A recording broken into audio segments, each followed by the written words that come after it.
Rockwood lump charcoal. We're not using anything else. Rockwood's made from 100% pure Missouri oak and hickory and can be found in stores all across the country. It's the nationally highest consumer-ranked charcoal there is, so you're cooking with the best and supporting local industry and a local business right from my hometown of Eureka. There's over 100 area Rockwood retailers. Find yours at rockwoodcharcoal.com. The Range St. Louis West is Missouri's best indoor shooting range. With 20 climate-controlled lanes, over 70 firearms available to rent, and the best staff in the business, you're guaranteed to enjoy every minute of your time with us. Our impressive showroom is full of the latest and greatest offerings from the best manufacturers in the business. Need an optic, spare magazines, holster, or any other accessory? Let our professional staff help you find exactly what you need and get it installed for you. Mention you heard us on NewstalkSTL and save $100 on your membership and enjoy even more goodies. The Range St. Louis West. Are you ready? St. Louis's new choice for conservative talk. Listen to this noise coming out of the White House. Live and local. We need to get the message to people who are not being helped by Democrats. Ron DeSantis showed people the back of his hand. This is News Talk STL. Bill O'Reilly here, and I'm warming up. Stand by for the O'Reilly Update Morning Edition. But first, no question there is a concerted effort to intimidate and silence conservative thinkers and replace our God-given individual liberty with big government controls.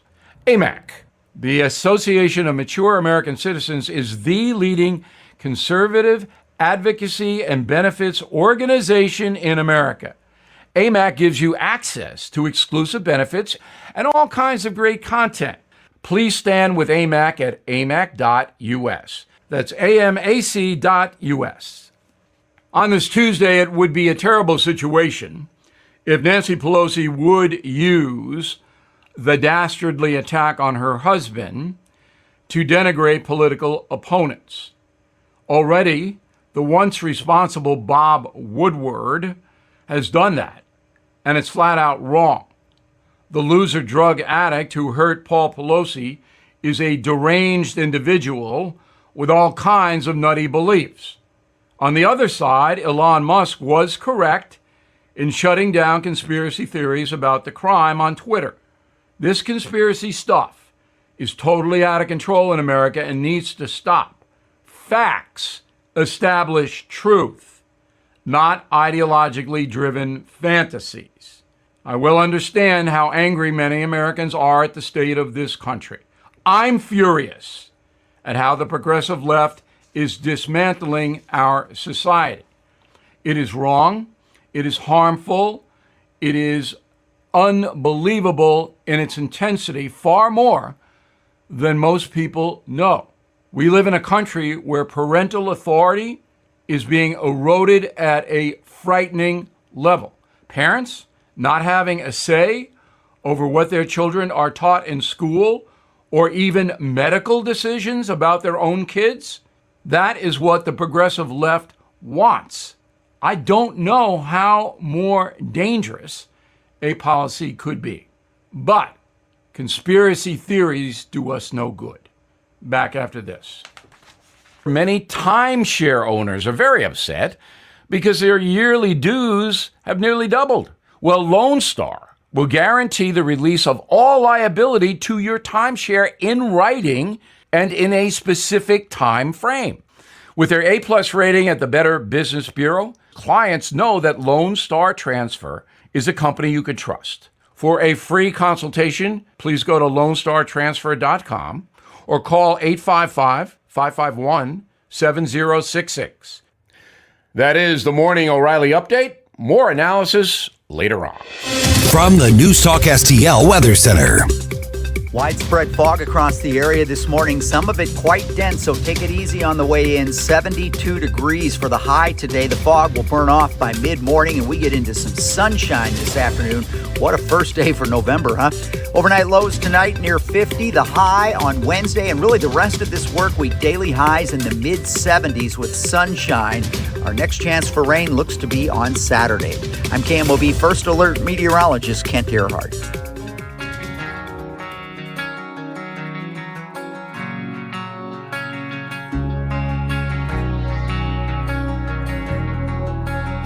News, analysis, opinion. Watch us on our live stream using Rumble, Facebook, and Twitter.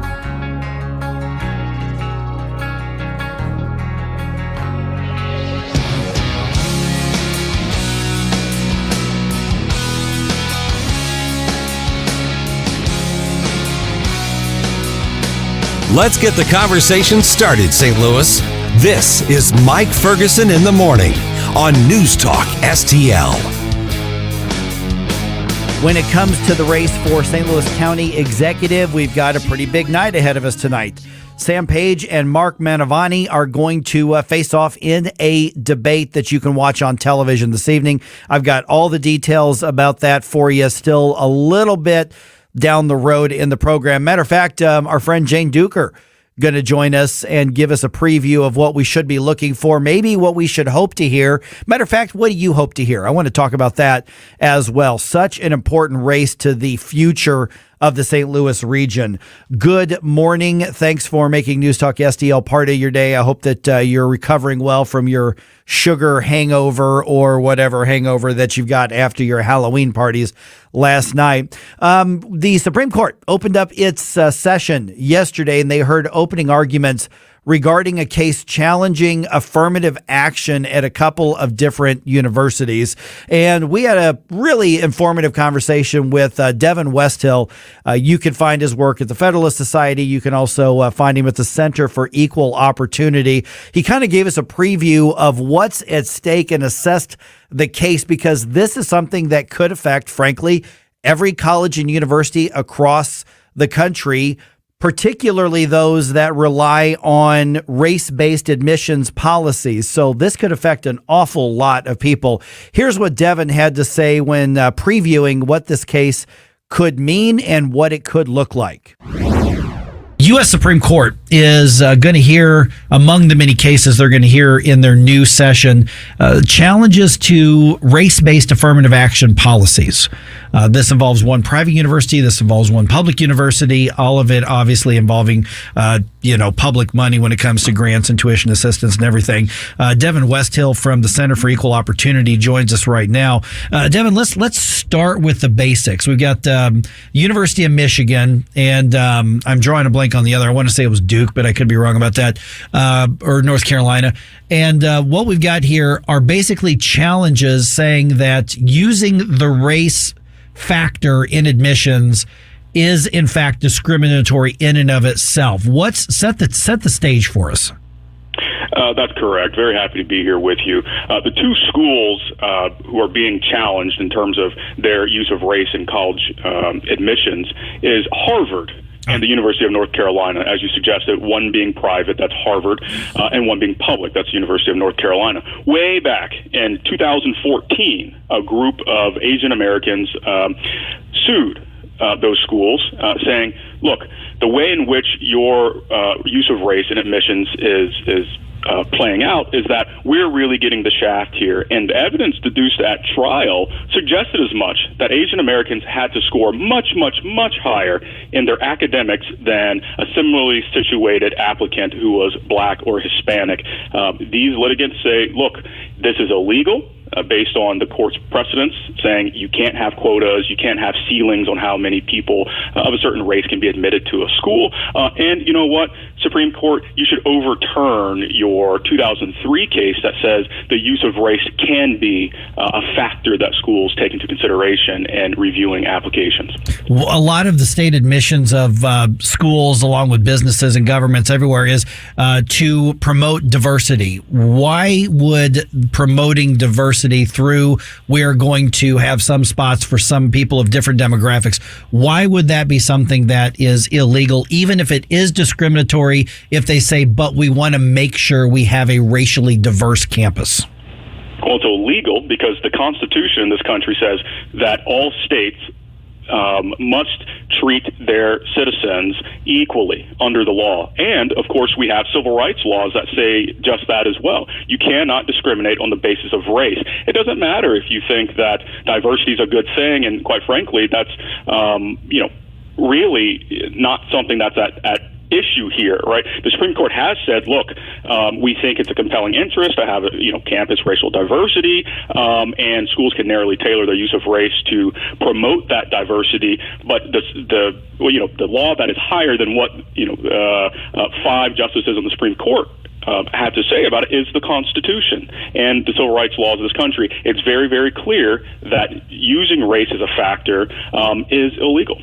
One of the arguments made in the past for race-based affirmative action programs has been, okay, but there are people who otherwise would not get opportunities that come with college admission, particularly prestigious universities, and disproportionately Black and Hispanic applicants don't get in. That's one of the arguments that have been made.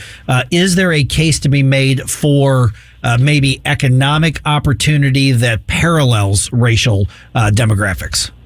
I think there's a case that can be made for that, right? But what we're talking about here is admitting someone based on the color of their skin or who their ancestors were who experienced hardship or outright oppression and atrocities, which is, a fact of the history in this country, the fact of world history, whether or not those things should affect or weigh in on who gets admitted, right? The color of someone's skin and who their ancestors were who experienced things that they themselves did not experience. I think there is a case that can be made for socioeconomic hardship and providing a plus factor in admitting applicants, but that's not what's at stake here. Yeah, that's why I wanted to ask that question, because that's one of the main arguments, as I recall, for affirmative action programs. But what we're talking about here doesn't have anything to do with actual socioeconomic status. It really is just based on the color of skin. That's exactly right. And I'll say also, when affirmative action was outlawed in the state of California, the state of California decided that by referendum that they were not going to allow the use of race in contracting and employment and in higher education.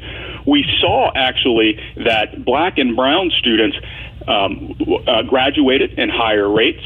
There are more of that demographic in University of California system, and in fact, their GPAs rose on average. So the idea that just because we don't have affirmative action, that everything's, everyone who is an underrepresented minority is going to no longer be able to go to college or advance to a higher socioeconomic station in life really is just a fallacy.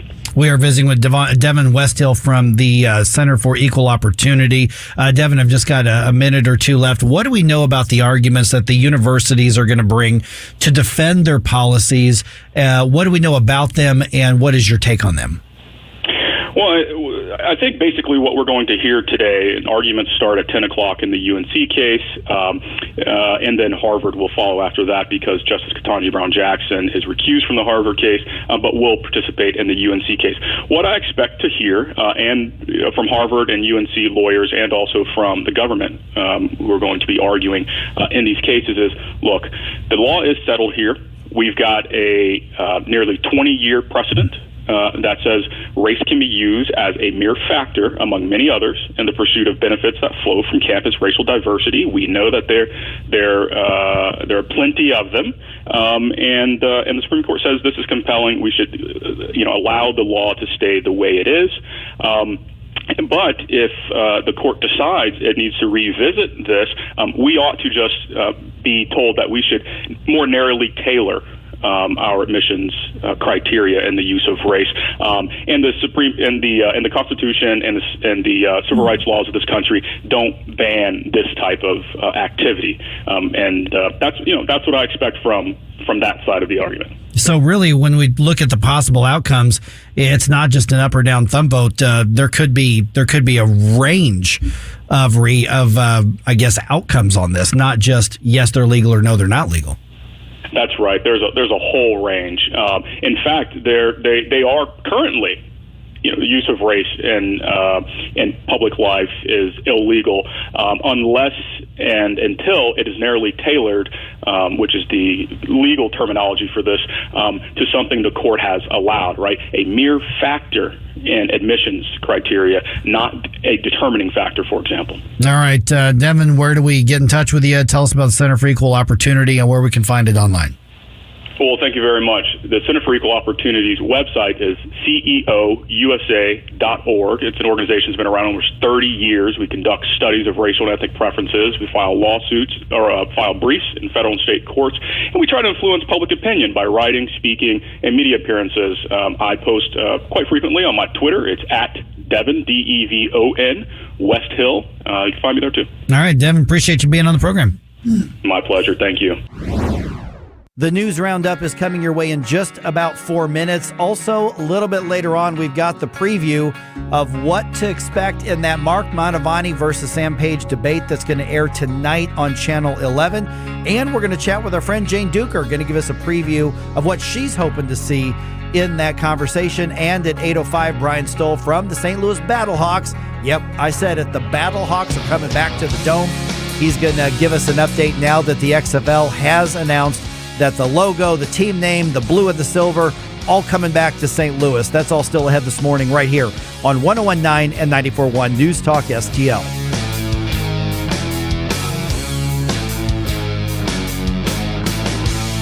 Let's get the day started right. This is Mike Ferguson in the morning on News Talk STL. While you're suspended there, she evaluates your heart's condition. For podcast articles and more, find us on NewstalkSTL.com. Good time, she'll sabotage your mind, transforms your taste and clouds your decision. St. Louis, it's Joe Pags. Proud to be part of the News Talk STL lineup. Every weeknight from 7 to 10, we'll get together to talk about what's going on. News, analysis, opinion. You won't hear anything like it in St. Louis. The Joe Pags Show, every weeknight at 7 on News Talk STL. Welcome home. Hi, this is State Representative Jim Murphy. Rising prices, crime, government overreach. These are issues on the minds of St. Louisans. As your state rep, I share your concerns. I filed legislation that reins in out-of-control bureaucrats, puts an end to gangs pilfering through our cars, and gets stolen guns off the streets. I have voted against out-of-control spending and voted for the biggest tax cut in Missouri history. I ask for your support in November as this work has just begun.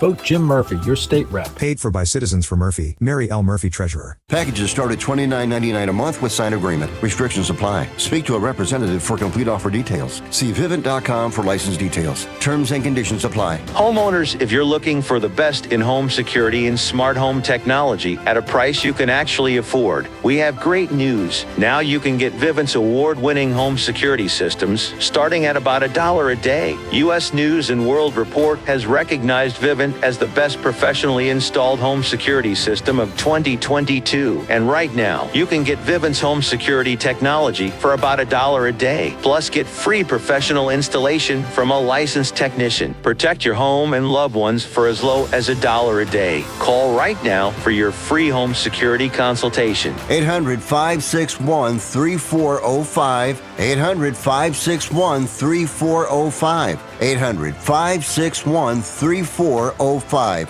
That's 800-561-3405. Does your current bathroom need to be updated immediately? Introducing One Day Bath and Shower Remodeling, the complete and hassle-free way to get the new bathroom of your dreams in as little as 1 day, and for as little as $199 a month. Yes, the experts at One Day Bath and Shower Remodeling will come to you anywhere in the country and show you all the customized options. Now you can have a brand new bathroom in as little as 1 day. Large or small bathrooms, if you want a new bathtub or shower installed, we can do it in as little as 1 day. And if you call right now, you can save $750 off your remodel. We make it easy by offering you financing as low as $199 per month. Call now to schedule your free in-home consultation. 855-672-1566. 855-672-1566. That's 855-672-1566. The Vic Porcelli Show. The next Missouri Senator, Nick Schroer. You know, it is good that Nancy Pelosi's not in America right now. It's less destruction that she can partake in. I can't get over her eyebrows. I mean, if you watch her eyebrows and watch inflation, it shows you the trends in inflation rising. Huh? And during Trump, her eyebrows were normal. It's an economic indicator. Her eyebrows. Really is. I don't know if it's the Botox or the vodka. Vic Porcelli, weekday mornings at 9 on News Talk STL. Conservative talk for St. Louis. It's your patriotic right and duty. The government needs to step up and do its job. This is News Talk STL. It's well-balanced conversation. News, analysis, opinion.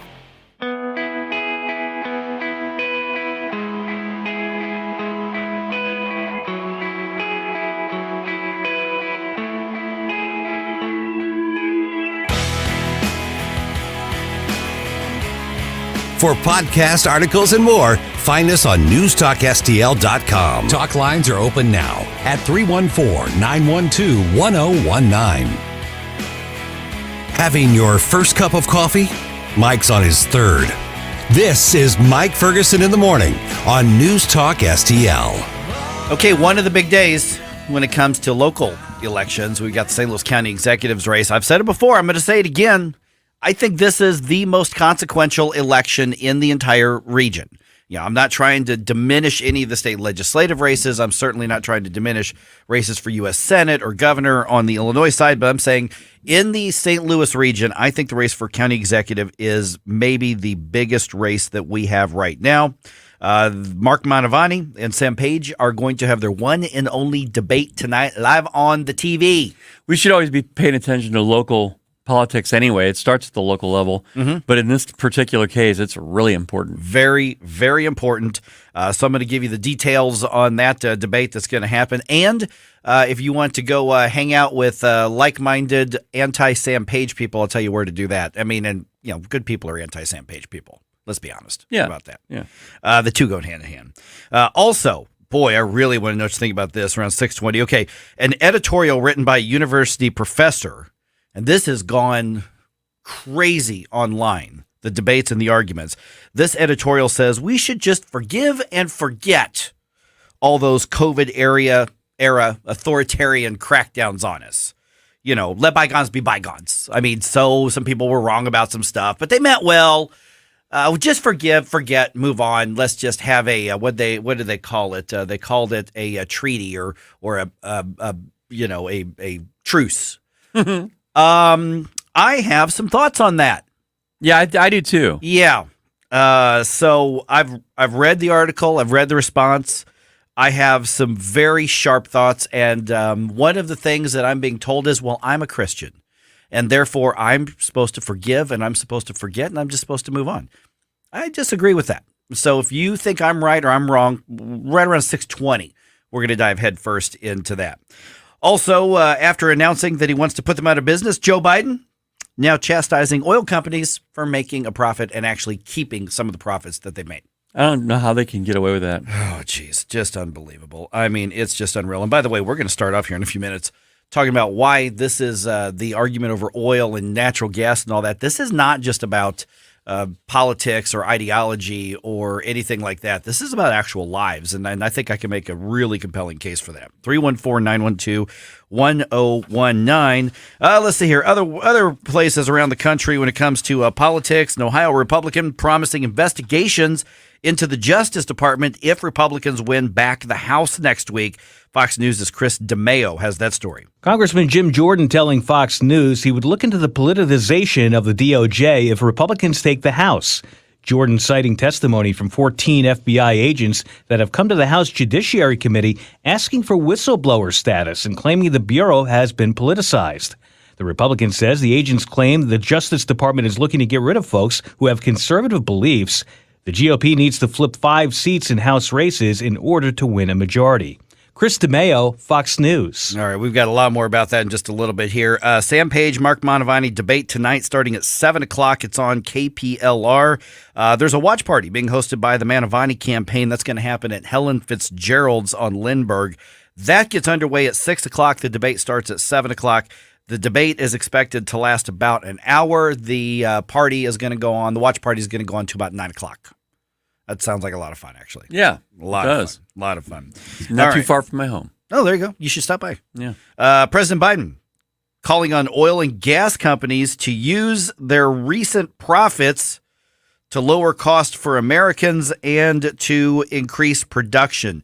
Really, Joe? Now you want them to increase production? Okay, anyway. Or he's threatening with a higher tax rate if they don't do it. Unbelievable. Fox News' Kevin Cork explains. President Biden wants to take a bit of a victory lap over the fact that gas prices are actually down, significantly down from their staggering high water marks earlier this summer. Here at home in America, they're down more than $1.20 since their peak this summer, and they've been falling for the best part of the last 3 weeks. True, gas is cheaper now than it was back in June when the national average topped $5 a gallon, a record.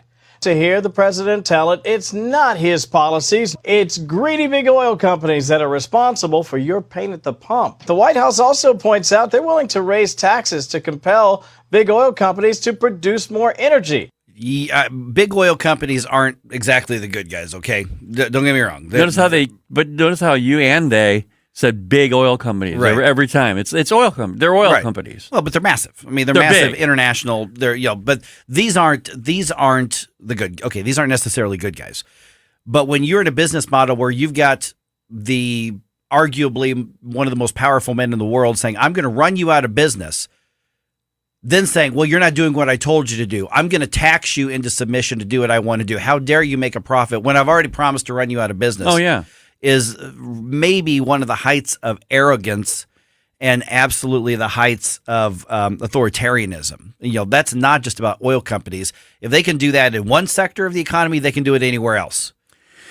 How is he wielding all this power of taxation and all that? He would have to obviously keep the House and the Senate and get those passed. He can't impose those as much as he'd like to, but that also goes to show you how important these midterm elections are. Yeah, and he just makes it sound like he can flip a switch and it's going to happen. Well, so far he's been allowed to do that to some degree. Well, actually, yeah. So, he's a little drunk with power there. All right, that, again, hey, elections have consequences, everybody. Also, locally here, the University City Police, they're hiring. They want to hire several people, and they will actually pay for your training if you're picked for the job. They've got a hiring event this weekend, and they need to hire at least 6 recruits for police officers. They also need dispatchers. You can apply at the Heman Park Community Center Saturday at 9 a.m. But here's the thing. It's not just dropping off your resume. There's both a written test and a physical test involved. By the way, the starting salary for University City police officers is about $58,000, and it's about $49,000 for dispatchers. So pretty good gig if you end up getting it. They need 10. They're down 10 police officers, but they have 4 officers who are already in the academy and are going through the process right now. So if you end up being picked, they'll actually pay for your academy training. So that's what they're looking to do. A lot of departments now are low on officers and dispatchers. All right, quick note about sports here. Game 3 of the World Series was rained out last night in Philadelphia. It happens tonight at the very strangely specific time, once again, of 7:03 is when they expect the first pitch to be thrown. And by the way, they're actually really accurate on that. They timed that out for TV. The first pitch is basically right at 7:03, which is really they probably give the pitcher the high sign. Okay, go. Yep, go out there now, some kind of countdown to it. That's over the air on Fox 2. The World Series is tied at 1 game apiece between the Houston Astros and the Philadelphia Phillies. All right, 6:05 here. I'm going to follow up on Joe Biden expressing disgust and frustration that oil companies are actually making a profit right now. Well, he has promised to destroy their business. And then at 6:20, very, very hotly debated article says we should just forgive and forget all that COVID authoritarianism. I mean, people meant well. Just let it go. Just let it go. Oh, okay. I'm not letting it go.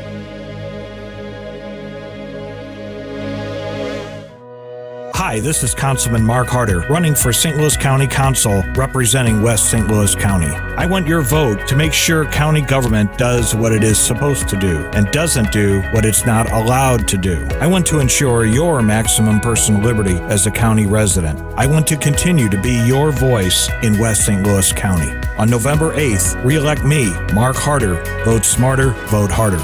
Paid for by citizens to elect Mark Harder. Chuck McCluskey, Treasurer. I'm Dr. TJ, owner of the Institute of Natural Health, co-owner of Optimal Nutraceuticals, and the host of Wellness 101. Wellness 101 is designed to cut through the nonsense and provide you common sense, science-based information regarding health and wellness. On the show, we discuss topics like thyroid health, gut health, hormone optimization, and many others. Our show airs Saturdays at 10 a.m. and 2 p.m. and Sundays at 11 a.m. and 3 p.m. right here on NewstalkSTL. For more information, visit us at inhstl.com. That's inhstl.com. In times of economic uncertainty and chaos, your money means nothing. You may not even be able to get it from your bank or ATM. And the money you do have in the stock market will go down and down. what you can bank on is gold and silver. Gold and silver have been a reliable and trusted form of currency for thousands of years. Gold and silver have never been worth zero, and typically gold holds its value during economic turmoil. Call the Gold Hotline now and learn how to protect your money and your assets with gold and silver. And learn how to set up a new IRA or roll over your current one into a gold-backed IRA. Protect your money from the next market crash with gold and silver. Call now for your free gold guide. 800-281-4224. 800-281-4224. 800-281-4224. That's 800-281-4224.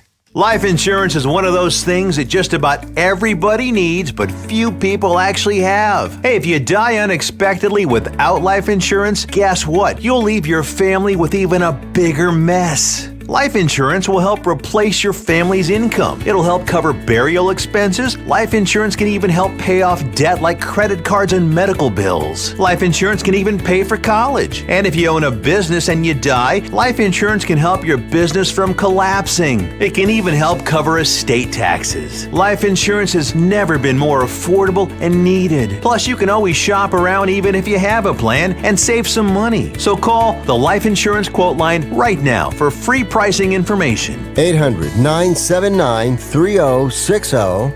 800-979-3060. 800-979-3060. That's 800-979-3060. KLGY HD3 Clayton, K270BW Bellefontaine, KNBS Bowling Green. This is News Talk STL at 1019, 94.1, and always streaming at NewstalkSTL.com. News this hour from townhall.com. I'm Rich Thomason. Their conditions range from non-life-threatening injuries to critical. 14 people hurt in last night's drive-by shooting in Chicago. The age ranges for the victims are a 3-year-old, an 11-year-old, and we have reports of a 13-year-old, and everyone else is going to be adults. Chicago Police Superintendent David Brown on ABC 7 Chicago says there may have been 2 gunmen. There have been no arrests, nothing yet on a motive. Due in court today and facing a range of serious charges, the suspect in the hammer attack on the husband of House Speaker Nancy Pelosi. San Francisco District Attorney Brooke Jenkins says David DePape faces a long list of charges, including attempted murder and elder abuse. Jenkins says the defendant broke through a glass door, found Paul Pelosi asleep, and asked him about the whereabouts of Speaker Pelosi. He allegedly brought 2 hammers, zip ties, rope, and tape. What is clear based on the evidence that we have thus far is that this House and the Speaker herself were specifically targets of the defendant. The suspect also faces federal charges. I'm Norman Hall. Top public health official testing positive for the coronavirus again. The Centers for Disease Control and Prevention says their 53-year-old director, Dr. Rochelle Walensky, is isolating at home in Massachusetts. Walensky tested positive for COVID-19 on October 21st, took a regimen of the antiviral pill Paxlovid, and later tested negative. But her mild symptoms returned on Sunday. That's correspondent Jennifer King. President Biden is again attacking oil companies for the sky-high gas prices ushered in under his watch. And now Mr. Biden is talking about a windfall profits tax on big oil, which analysts say could drive prices higher still. More on these stories. Townhall.com. Relief factor, pain relief that's natural, pain relief that works, and pain relief that attacks the source of the pain.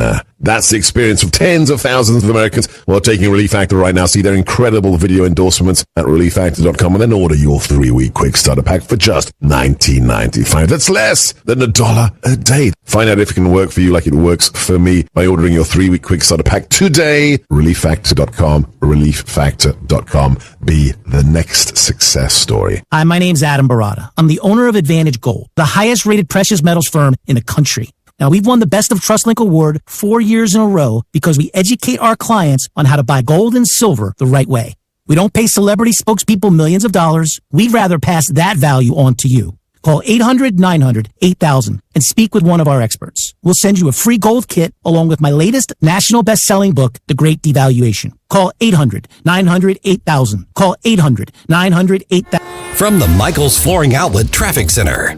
So far, so good this morning. Our volume is pretty light. There were some areas where the fog was a little patchy this morning, but so far it hasn't translated into any slowdowns.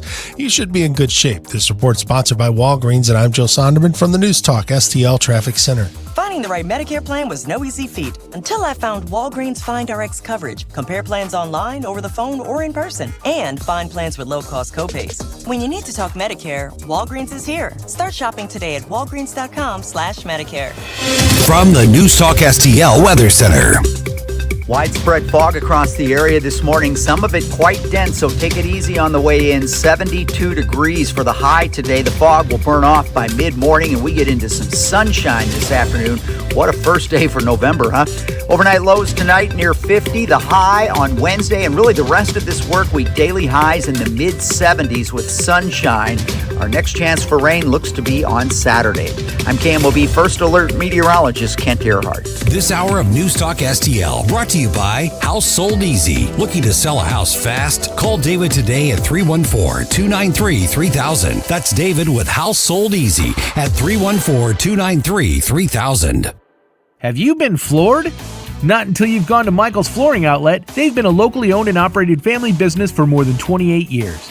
You want variety? Michael's has carpet, hardwood, laminate, ceramic tile, luxury vinyl, natural stone, and many other options. Save money and get quality at Michael's. Plus, your installation will be done right the first time when you hire the experts at Michael's. You can shop in store at one of their 3 convenient locations or shop from home. Check out everything that Michael's has to offer at igotfloored.com. When is a financial help show not just a financial help show? When it's Pocket Watching with JT, the caller-driven financial talk show focused on helping you get your money right. Jason Thornton is a certified financial planner licensed in both tax and investments. You get JT's real reaction to all your money and business questions. Plus, you get JT's take on all the latest financial news. This is not just another financial show. Pocket Watching with JT now every Friday night at 8 p.m. on 101.9 94.1 News Talk STL. Tim Jones and Chris Arps in the afternoon. It's Tuesday, and at 3:40 we'll have 98th District candidate Ryan Higgins and Senate 26th candidate Ben Brown at 5:25. Tim Jones and Chris Arps. Weekdays at 3:30 on News Talk STL. Mike Ferguson. I have come here to chew bubblegum and kick ass. And I'm all out of bubblegum. Gabe Pfeiffer. We have a hope. Get up! Can't you hear the alarm? Get up! Get up! What do you call a genius in President Biden's Homeland Security Department? A visitor. Mike Ferguson in the morning on News Talk STL. Get up! Get up! Can't you hear the alarm? Get up! Get up! An editorial in The Atlantic really creating a buzz last 24 hours or so. So what's happened here is a professor who was, at least for a little while, dumb enough to buy into the most ridiculous COVID fear-mongering, now says we should all just forgive. Just forgive. Forgive everybody. Just move on. I disagree. So, guys, you and everybody else can tell me if I'm right or wrong. We're going to do that conversation at 6:20, or maybe a minute or two earlier. I may head out of this one a minute or two earlier just to get as much time as we can on that conversation. I'm Mike Ferguson. It's 6:06 right now. Got Gabe Pfeiffer here. Got Ken Williams here. Let me go back to, we talked about energy and natural gas and oil and all that kind of stuff. Let me try to recenter this as to why it matters. And it's not just about the climate fraud cult. It's not about the environmentalism. It's not about all that stuff. It's not about Republican and Democrat. It is about lives, and let me make this very clear. Bad politics threaten lives. Absolutely. Oh, without a doubt. And I think I can make the case to prove that here in just a minute or so.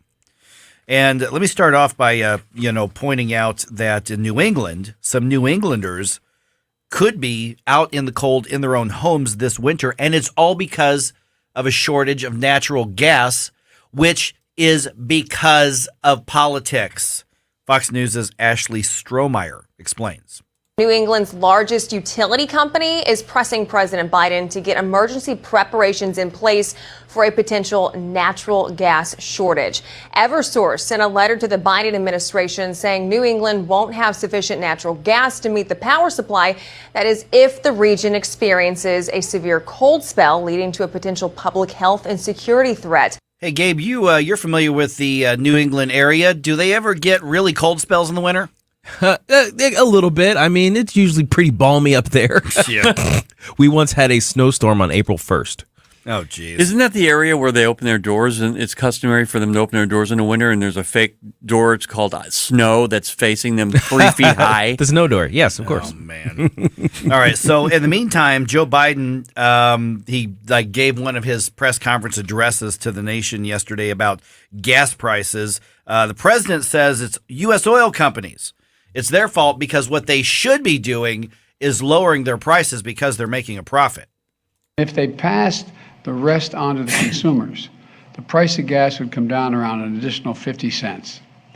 If they're investing their profits at historic rates in their U.S. operations, then America would be producing more oil today, and prices would be down even further. If they just didn't take any profits, if they passed the rest on to consumers. That is an amazing demand coming from the commander-in-chief there. But it's a typical Democrat demand. Yeah. You think about it. I mean, give us your money. Yeah. Yeah, keep in mind, remember, during the campaign and also in office, he's made it clear that he wants oil companies out of business. Yeah. That's not hyperbole. He said he wants them out of business. That was his goal. We need to get away from fossil fuels. Yeah. Is the goal of my administration. A primary goal. So you want to stop using my product, as big companies like forever. He's like, right. yes, clearly. So in the meeting, okay, what you're saying here. so what you're saying here is you want me to not be in business, right? Yes, unless you decide to change over to making solar panels. However, yeah, I do want you to take the money you have now, and give it to us. Wait, what? Yeah, the money you're making right now, you're making too much. The existing company, before you die, I want you to give us your money. But the purpose of companies is to make money. Purpose of the company is to get stuff for people so they can have it. Oh, I see. Maybe that's the problem. Is I'm actually thinking of companies as private entities intended to provide value for their investors, as opposed to simply an arm of the government to provide largesse for them to run elections. How silly of you! Silly. Jeez, peasant. Where have you been? Okay, so that economic illiteracy from the president aside, I say illiteracy. I think he knows what he's doing. Mm-hmm. Let me go back to 2021. You remember the freak winter storms in Texas? Mm-hmm. Yeah. Okay, this shows you what happens when people don't have access to heat and fuel. Right. When this happened. Yes, it's a different part of the country. They're not accustomed to these type of storms. I've got a friend who lives in Dallas, and he told me that many people just absolutely were unprepared because they've never had snowstorms out there. Now, this friend is from Cleveland, Ohio, so he's familiar with them. So he grew up with them. His wife's from Pittsburgh, so they know what it's like to go through a snowstorm. But the Texas Tribune, which has one of the largest newsrooms, state house newsrooms in the state of Texas, they now say that 246 deaths spread out over 77 counties are attributed to that storm. 2/3 of those are directly because of hypothermia. People froze to death. That's amazing. Wasn't that the time, you guys, when Texas was trying to utilize green energy and it was too much for the grid and it just. They do have a percentage that's a green energy mandate. They're still arguing over how much that had to do with it because some people are saying, well, it just got overwhelmed. Well, it did. Others are saying, well, it wasn't winterized. The turbines weren't winterized and they couldn't keep up. Well, the demand was too high. And this is the problem that I have with it around the whole country. Weather is unpredictable. I mean, you can't predict it in any region, not just Texas, but any region in this country. And if we go green all the way across this country, you're going to have a lot of annual problems like that we experienced in Texas every year. Well, let's also look at Nevada. Let's look at California. Let's look at parts of New Mexico. Let's look at parts, not really Arizona, but let's look over there where they have rolling brownouts throughout the summer because their grid can't handle all the demand. Right now. What happens when it's 100 degrees, 105 degrees, you're on a third floor apartment and your power goes out because they have to save it for somebody else in town because they don't have enough fossil fuels to generate things, or nuclear to generate things? That's the major problem that we've been talking about for a long time now. Is this the fragility of our infrastructure right now as it pertains to electricity? We're not prepared to do what they think we should be doing right now, and it's wild that they keep pushing this as though it's our solution to all the problems in the world. If they would commit to more nuclear energy, I'd get on board a little bit more. But I mean, that's the only, as far as I'm saying, their projections. If they were to do that, I would think at least it would help their situation. But because we're not near where we need to be to make this happen. If the environmental greenheads were intellectually consistent and intellectually honest, they would be the loudest cheerleaders of nuclear energy. Greenheads. Yeah, the greenheads. What a visual! I like that. Yeah, they if they were intellectually honest, and this were not just about more of a Marxist government top down, government has control of you type of policy, which is really what they're arguing for. If they really were about cleaner energy and getting rid of fossil fuels, they would be the ones arguing for nuclear energy, and they would have been doing it a long time ago. Yeah, but they're not intellectually honest. Nope. Period. All right, Ken, can we go into this information segment just about 45 seconds early here? Yeah. I really want to get to this conversation. The Atlantic publishes an op-ed that's got people debating like crazy. Should we just say, hey, some people were right, some people were wrong when it comes to the lockdowns and everything? It's time to just forgive and forget and move on. Let's just start over. Group hug! I have words. I have thoughts. I have a couple. Yeah. 314-912-1019. I want to know what you think. It's right here on 1019-94.1 News Talk STL. Making cold mind to fight your war. Stop it right now. I have had enough of this. Turn my eyes to your indifference. Stop it right now. For podcast articles and more, find us on NewstalkSTL.com.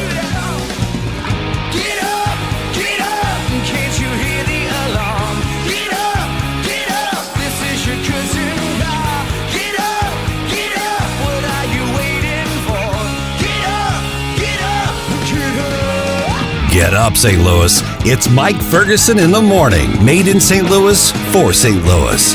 It's News Talk STL. You want to give me more information. From the Michaels Flooring Outlet Traffic Center. Pretty light volume so far. 55-64 headed for the Poplar Street Bridge still looks good. You're all right. 55 north if you're headed into the work zone in the South City. 270 in North County looks fine. So we don't have any major delays. If you're stepping out the door right now, you should be okay.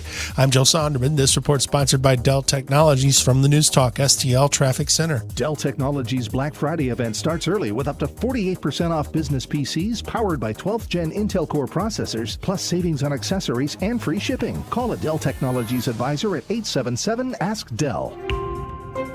I'm Ryan Higgins, and I approve this message. Our state needs fresh faces in government. That's why I'm running for state representative, to support and fully fund law enforcement and to give parents a bigger voice in their son and daughter's education. Also, as the son of a small business owner, I will make protecting small business a priority. Finally, and certainly not lastly, I will fight for our middle class that has been hit so hard the past 2 years. I know our future is bright, but the time is now to elect common sense candidates. I'm Ryan Higgins, and I'm running for the state representative from Missouri's 98th House District. Paid for by Higgins from Missouri. Megan Higgins, Treasurer. Columbo and Katie. When is the timeline of announcement like that appropriately expected? First off, if it was not Donald Trump, I would tell you that it would happen probably next spring, late winter, early spring. Donald Trump doesn't do things traditionally. No. I would argue, it would not surprise me that he would, if he were to announce, that he were to announce between the election and the end of the year. Tony Columbo, Katie Fitzpatrick. Weekdays at 2 on News Talk STL. Now, the Onder Prescription with Dr. Bob Onder. I'm Dr. Bob Onder. One thing all progressive solutions have in common, they defy common sense. Even as we mourned the victims of the horrific St. Louis City school shooting last week, we learned that the whole thing could have been prevented. St. Louis Police Commissioner Mike Sachs stated that the school had 7 security officers on site the day of the shooting. But by school policy, not one of them was armed. This is reminiscent of the death of James Cook in 2021. Cook, a Marine combat veteran of Afghanistan, was working as a security guard for Metro when he was shot to death by a vicious thug. Metro had decided to disarm its security guards the previous April. St. Louis is one of the most dangerous cities in the country. If we want to protect our citizens, including our school children, we need to use common sense, not woke anti-gun ideology. I'm Dr. Bob, and that's my prescription. Find more Dr. Bob Onder at bobondermo.com. This is what's happening. You can't get me more outraged than right now. They sense that the Republicans are going to take charge in the House. Keep our numbers in the Senate. News, analysis, opinion. We're going to win big on Election Day. This is News Talk STL. This hour of Mike Ferguson in the Morning is brought to you by Stifel. Request a portfolio review from your Stifel financial advisor at stifel.com. That's STIFEL.com.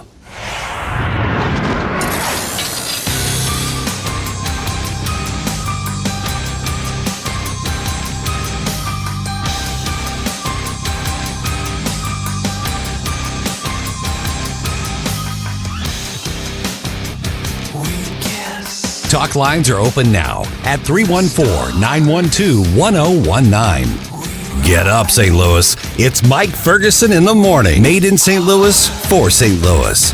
It's News Talk STL. I saw the reactions to the op-ed that everybody's talking about before I saw the actual op-ed. Yeah. And I saw a variety of responses. So there's a professor at Brown University named Emily Oster. And she wrote that, well, let me just tell you what the headline is. Let's declare a pandemic amnesty. Mm-hmm. So the spoiler is here. What she's calling for is forgive, forget, move on. Everybody, other than true misinformation types who wanted you to inject bleach, which nobody actually did. But she said, unless it were true misinformation, everybody meant well. Some people were right. Some people were wrong. And it's just time to forgive and forget and move on. So let me read the first paragraph on how she started her op-ed here, okay? Mm-hmm. So this is where she was at. And by the way, she did not remain a lockdowner through the whole thing. Eventually she came around. Right. She starts by saying, in April 2020, with nothing else to do, my family took an enormous number of hikes. We all wore cloth masks that I'd made myself. We had a family hand signal, which the person in the front would use if someone was approaching on the trail, and we needed to put on our masks. Once when another child got too close to my then 4-year-old son on a bridge, he yelled at her, "Social distancing!"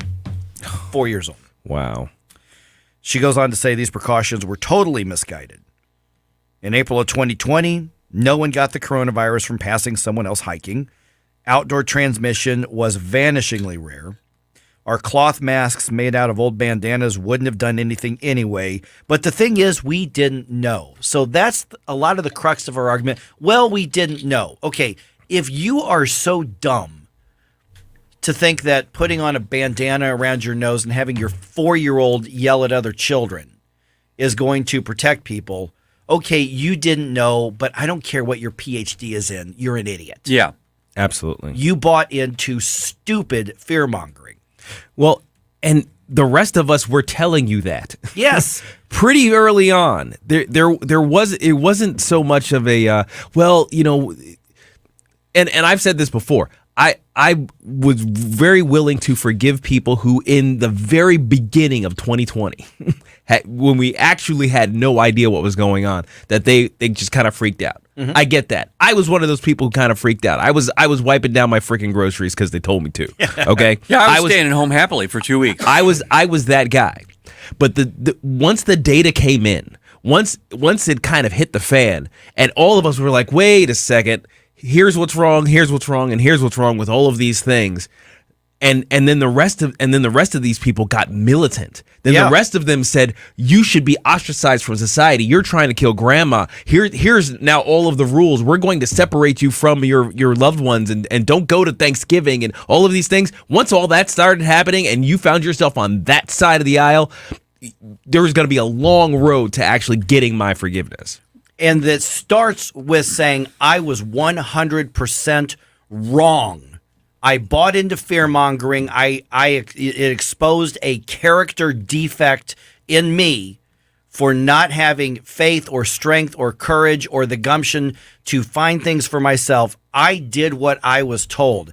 Now, there's to that. There are those people, and I totally agree with that. Somebody who just said, you know what, we're going to skip your party. We're a little worried about COVID. We're just going to stay home. Fine. Yeah. You know, it was a little rude. Maybe, maybe not. Whatever. That's one thing. And we're talking early 2020. We're talking early, yeah. Even later on when it was getting up, I still see people walking. I saw people yesterday walking around outdoors with a mask on. And at this point, I just look at you and go, you are a moron. Oh, they're in the stores. They're in Target, everything. If you forgive and forget, you don't learn. And that's really what we need to do here is learn that when the mob is saying something, and you don't have to necessarily go with the mob. You can say, let's stop for a second and let's think for a minute. Here's the other aspect of this, and that is then government decided to lock people down. People like Sam Page said, you're not allowed to leave your house because I said so. Mm-hmm. Your kids aren't allowed to go to school because I said so. You can't go see your dying loved one in the hospital because I said so. You can't have a funeral, say goodbye, and hug your family because I said so. You're going to lose your job unless you do everything we say because I said so. And so Professor Oster's argument here is, well, but people were trying to, protect lives. They were trying to be safe. They meant well, so just forgive, even if they now have been proven wrong.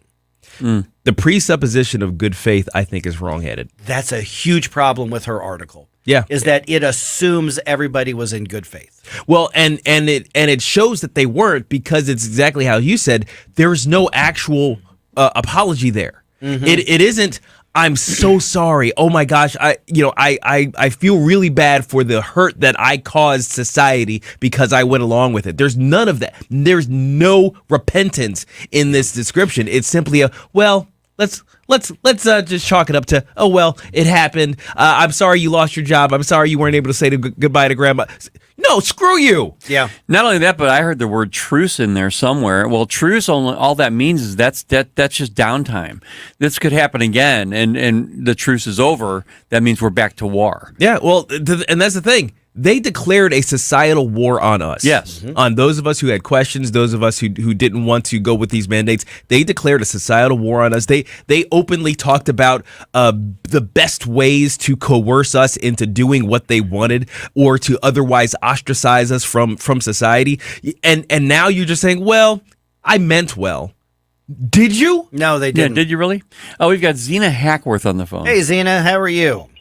Good morning, everyone. How are you all? Hi, doing Zena. well. I really want to know what you think about this. Well, I actually started using masks back in early 2021, and then I was listening to everything Dr. Fauci was saying, doctor in quotes here, air quotes, but he was flipping so often, and I thought, wait a minute. First he says N95 masks don't work, and then he says if you have N95 masks, please send them to the healthcare workers or to the hospitals. Then he said that the cloth masks don't work. And then he said, well, if you can, go ahead and use cloth mask. And then another time he says, if you want to use a cloth mask, it doesn't do anything, but if it makes you feel good. And all these conflicting stories, and I thought, there's something wrong here. So I just said, I'm not doing this anymore. Right. Now, as far as forgiveness, sure, you can forgive the people, not a big deal. But they still need to be accountable. They need to be held accountable for the misinformation that they did. And I can't see that this is not deliberate. Now, I am not a rocket scientist, but I figured out early on that the mask didn't work. Yeah. Yeah, it's pretty much there. You pretty much said it.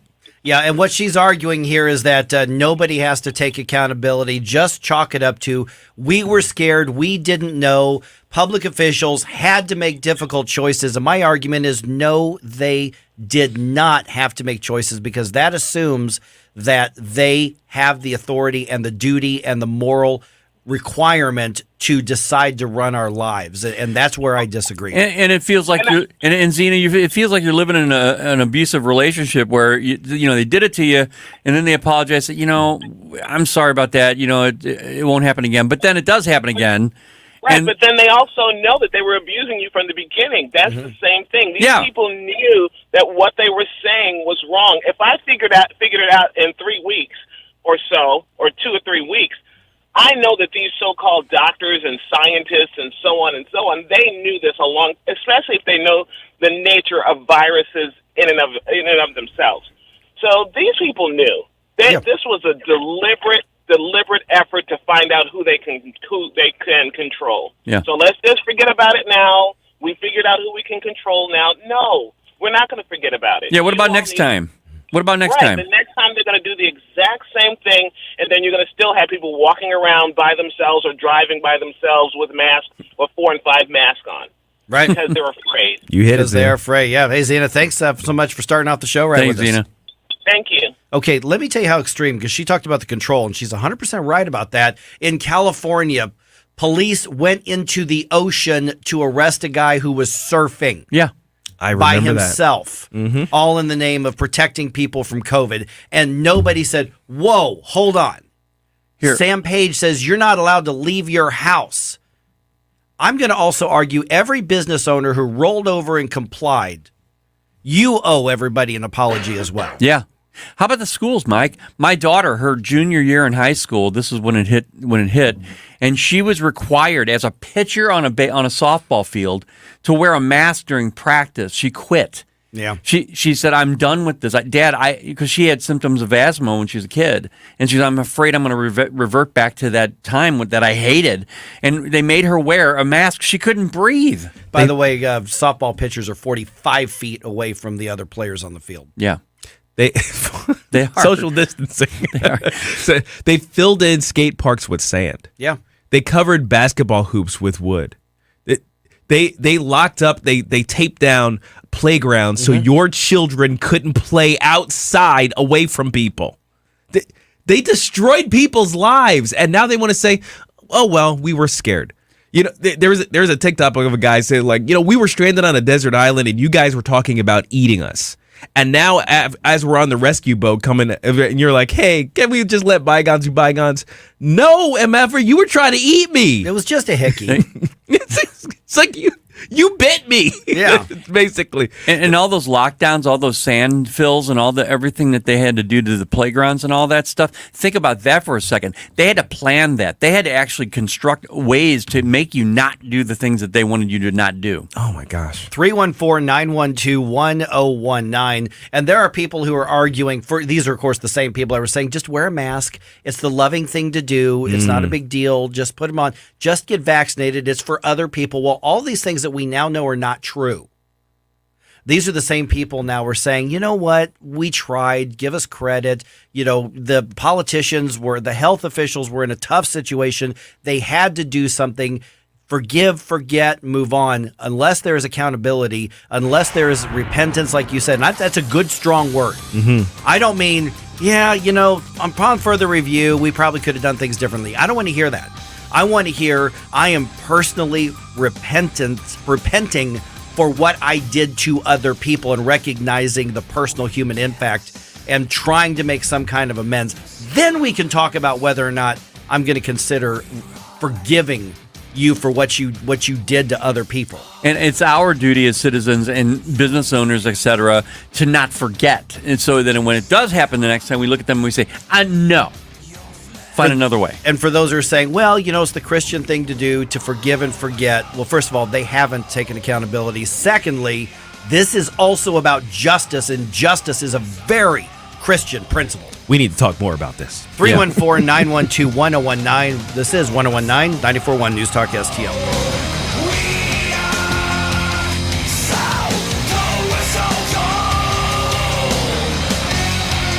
For podcast articles and more, find us on NewstalkSTL.com. Get up, St. Louis. It's Mike Ferguson in the morning. Made in St. Louis, for St. Louis.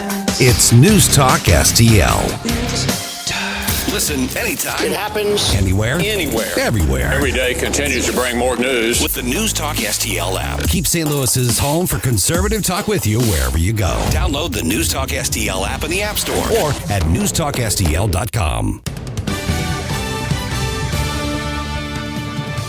From the Newstalk STL newsroom, I'm Joey Vasovich. After a 2-year renovation, the St. Louis Kaplan Feldman Holocaust Museum in Creve Coeur reopens to the public tomorrow. It quadruples the space of the old museum. Supporters raised nearly $25 million to cover construction and add to the endowment.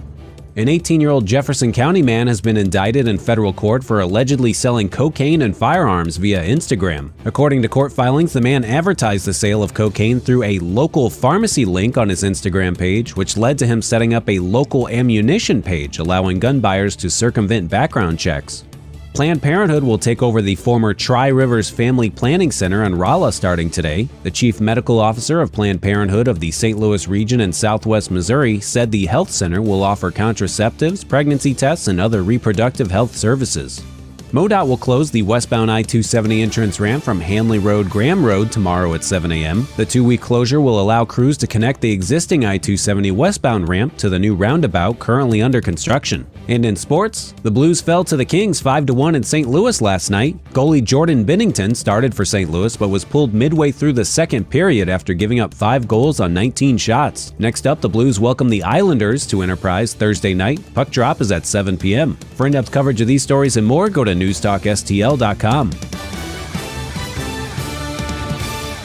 From the Michaels Flooring Outlet Traffic Center. Doing all right for the most part. We are picking up a little volume headed for the Poplar Street Bridge westbound, but nothing out of the ordinary. 55 North Germania up through Gasconade, add about 2 minutes to your commute. It's a little crowded headed into the work zone. That is it so far. This report sponsored by Mucinex DM. Say goodbye to retaking medicine every few hours. Buy Mucinex DM to get cough and chest congestion relief for 3 times longer than typical 4-hour cough and chest congestion medicines. That's 3 times longer relief for chest congestion and cough. Nothing lasts longer. I'm Joe Sonderman from the News Talk STL Traffic Center. From the News Talk STL Weather Center. Widespread fog across the area this morning, some of it quite dense, so take it easy on the way in. 72 degrees for the high today. The fog will burn off by mid-morning, and we get into some sunshine this afternoon. What a first day for November, huh? Overnight lows tonight near 50, the high on Wednesday, and really the rest of this work week, daily highs in the mid-70s with sunshine. Our next chance for rain looks to be on Saturday. I'm KMOB First Alert meteorologist Kent Earhart. When you retire, you leave a lot behind.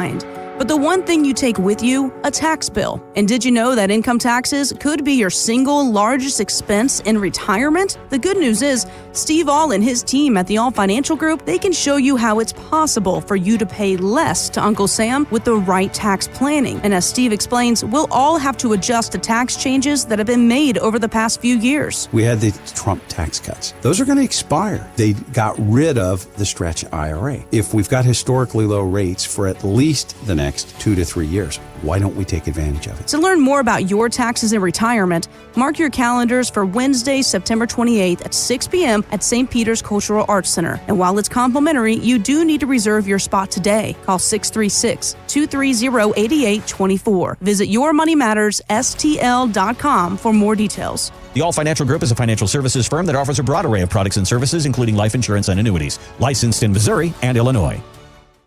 I've said it before. You need a proven conservative leader to represent Chesterfield and Jefferson City. Hello, I'm Ben Keithley, and I represented you on the Chesterfield City Council for 4 years. I was blessed to grow up in Chesterfield, and I pray my children will feel the same way. That's why I'm running. Better schools, safer neighborhoods, and smaller government. I'm Ben Keithley, and I'm asking for your vote for state representative. Paid for by friends of Ben Keithley, Alan Keithley, Treasurer. News, analysis, opinion. They're mad at inflation, crime. They're mad at gas prices. And the border with fentanyl rushing across it. 101.9 and 94.1. Vote! The midterms were first Tuesday in November. News Talk STL. Talk lines are open now at 314-912-1019. Get up. It's Mike Ferguson in the morning. This is News Talk STL at 1019, 94.1, 99.1 HD3 and NewstalkSTL.com. The article we're talking about, which has really created a buzz around not just news conversations, but around social media. Let's declare a pandemic amnesty by Professor Emily Oster. Oster, maybe? I think it's Oster, from Brown University. She's an economist out there. Now, she was not a lockdowner all the way through, so I want to give credit where credit is due. But as we talked about in that last segment, she was among the extreme dumbasses that bought into extreme fear-mongering, which is unbelievably counter to what our culture has been over the last 240 years, 50 years, whatever it's been. What happened here is that a precedent was set that if somebody gets scared enough or declares an emergency, that they get to step in and literally tell you when you're allowed to leave your house. You look around the world, Australia, New Zealand, Canada, you look all over the world and you saw what we are willing to do to our own people, all in the name of you're not complying. Let me protect you. Yes. By beating you down in the street. And in many cases, protecting them to death. Yes.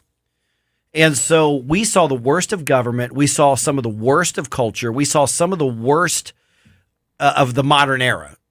And so when somebody says it's time to forgive and forget, let's just have an amnesty, let's have a pandemic amnesty, not until I know that people have learned their lesson and we are resolved to never allow this to happen ever, ever again. I don't want to hear another word from a health official until they earn their trust back. They do not have the right to tell us that they are going to set rules, regulations, or guidelines for anybody. And that goes to the private sector too. If they say, well, we abide by CDC guidelines, shut the hell up. Well, we also have to think about the political aspect of this, and you have to vote your conscience when it comes to this type of thing.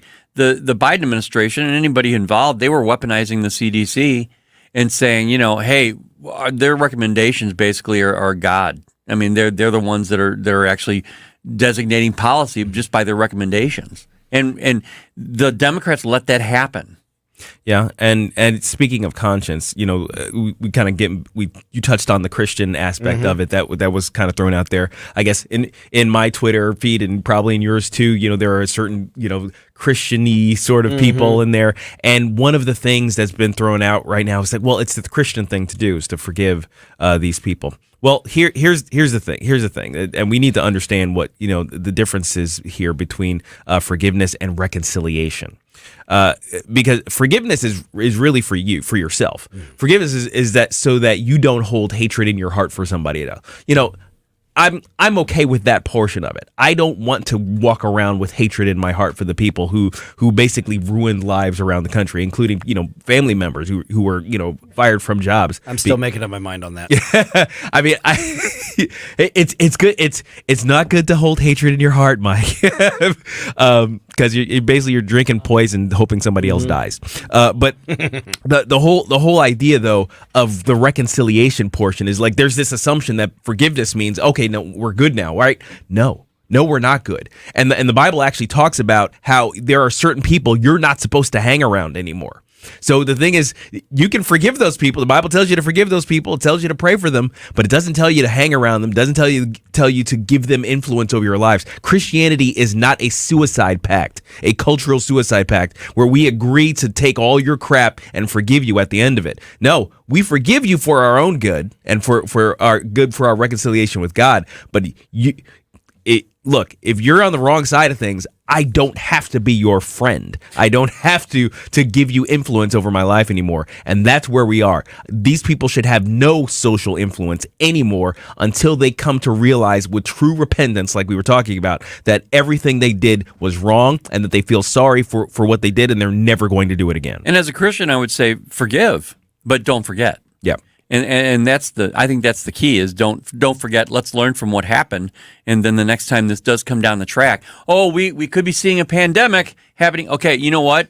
Let's not start where we started at before. I've actually already seen an article that said, here are the masks we'll wear in the next pandemic. Oh, I've not actually gonna happen. seen that article. Not going to happen. We got Robin. Robin, you are on News Talk STL. Hi, I was wondering if this sorry woman says we use this virus to steal the election. So sorry about that. Yeah, okay, thanks. Anyway, let's go back to the actual thing at hand here. And that is what happened in the schools and the churches being shut down and everything that goes with this. This was the politicians absolutely exerted control over this. That is, for instance, and you look locally, you look at J.B. Pritzker, you look at Sam Page, you look at the people who ruined lives and then demanded loyalty. Yeah. Man. When you really think about it, I mean, it's like I had that analogy of them, wanting to eat us on the island, but when you really think about it, it seems like they wanted to destroy us. They wanted to destroy anybody who wanted to go against the narrative, who actually had an honest to God question. It's like, wait a minute. Just wait a minute, guys. Hold on. Let's think this through. Yeah. And then just for doing that, you needed to be ostracized from all of society. They really wanted to just exert absolute control. Last couple minutes we've got here. So we all know how bad it was. Yeah. And I even think there were people who were scared to death and eventually got stronger and say, boy, we really blew that. We really overreacted to that. But I understand where people were coming from. Okay. So the argument now is, okay, well, we had bad information and we made bad decisions based on bad information. They were trying, every 20-something that called me every day wanting to know my temperature and stuff after I had COVID, they were probably being told they're protecting their health. And I am telling you right now, if I met any of those people in person, I would tell them off and let them know what a drag and a weight they are on society, how much damage they contributed to. And no, I will not thank them. And no, I let them know exactly how bad they hurt people just by participating in all of this. So this person's arguing, well, we're just supposed to forgive because they meant well. I don't care what they meant. No. I mean, here's the thing. If you are not conscious enough of yourself, of reality, of good sense, of morality, to have questioned the track that you were going down, to where you got to the point where you were actually exerting this sort of social pressure on the rest of us, then I have very little faith that forgiving you is going to do you any good, let alone society. There is a justice and there is a morality issue on this. I will argue anybody, if you want to go to the politics of it, anybody who votes for Sam Page right now, knowing the extreme damage he's caused to thousands and thousands of lives, I think I can make a case that you're making immoral decision and action with Yes. You got Carrie on the phone. Okay, Carrie, I just got just about a minute or so left here before we get to an information segment. What do you think? Well, I was just calling about the whole COVID and the shutdowns. And frankly, I was really irritated, I have to say, that Sam Page was out at Parkway West High School whenever I was voting for, well, not Biden. Anyway, so I definitely would never vote for Sam Page. And I think it's despicable, the lives that have been ruined with all these shutdowns. I have no medical degree whatsoever. It didn't take me long to figure out, that all the people were compromised. None of my kids are vaccinated. My husband and I are both very healthy. We're not vaccinated. We're non-maskers. I mean, we're not conspiracy theorists. We're not wackadoos or anything. It didn't take us long to figure it out. And we allowed our daughter, who was a junior in high school when it first happened, it sounds like, like your daughter that played softball. We allowed her to continue her social activities with her friends. They all got COVID and they kind of got colds and they were fine. And we realized early on that it was like a flu. So we think it was, we just can't even believe how it was made out to be such a killer, which it is for people who are compromised and largely obesity. So let's address obesity as a nation. And maybe China made this virus because, hey, Americans are the fat people in the whole world. Let's make something that really kills fat people.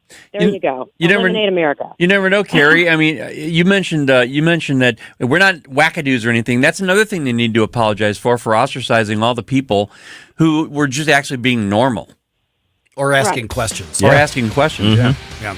Yeah. All right. Heaven forbid if we question them. Yeah. Yeah. All right. Thanks so much. Okay, you're welcome. Have a good day. Thank you. You too, Carrie. Bye. Thanks. 314-912-1019. Just ahead, a so-called influencer decides that she's going to make the rules as to who can and cannot go see the new Black Panther movie. Oh, boy. At Here least we on go. the first weekend. I'm very curious what you think about this. We'll do that around 6:51 on 101.9 and 94.1 News Talk STL. We give you news, analysis, opinion, and more. Only on News Talk STL. Get up. It's Mike Ferguson in the morning on News Talk STL. From the Michaels Flooring Outlet Traffic Center.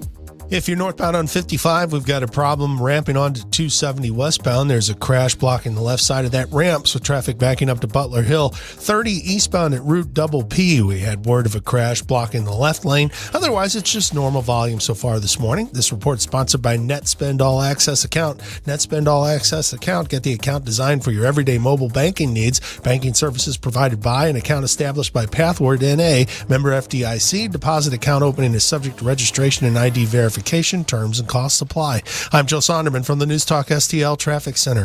The news and talk that affects St. Louis. Raised interest rate by 0.75 percentage point. Nothing short of bad. Vladimir Putin threatened not to ease tensions, but to escalate them through the threat of nuclear weapons. This is 101.9 and 94.1 News Talk STL. Hey, Columbo here for our family dentist, Dr. Matt Boscia at New Creation Dental Care, a one-stop solution for all your family's dental needs, including braces. Dr. Boscia uses the My Forever Smile Braces system, which straightens teeth many times in less than a year for half the price of traditional braces. Traditional braces or Invisalign can cost $6,000 or more, but Dr. Boscia only charges $29.98 for My Forever Smile, and incentives and insurance can lower the price even more, plus New Creation offers in-office financing.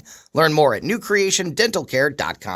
Ben Brown is the unwavering fighter Missouri families need in the state Senate. A local restaurant owner, Ben Brown fought against unconstitutional COVID mandates and won. Ben Brown received the NRA's highest rating for his commitment to protecting the Second Amendment. Ben Brown is the only candidate endorsed by the Fraternal Order of Police because he proudly stands with our law enforcement officers. And Ben Brown is endorsed by Missouri Right to Life. He will always defend the unborn. November 8th, vote Ben Brown, the true conservative choice for state Senate.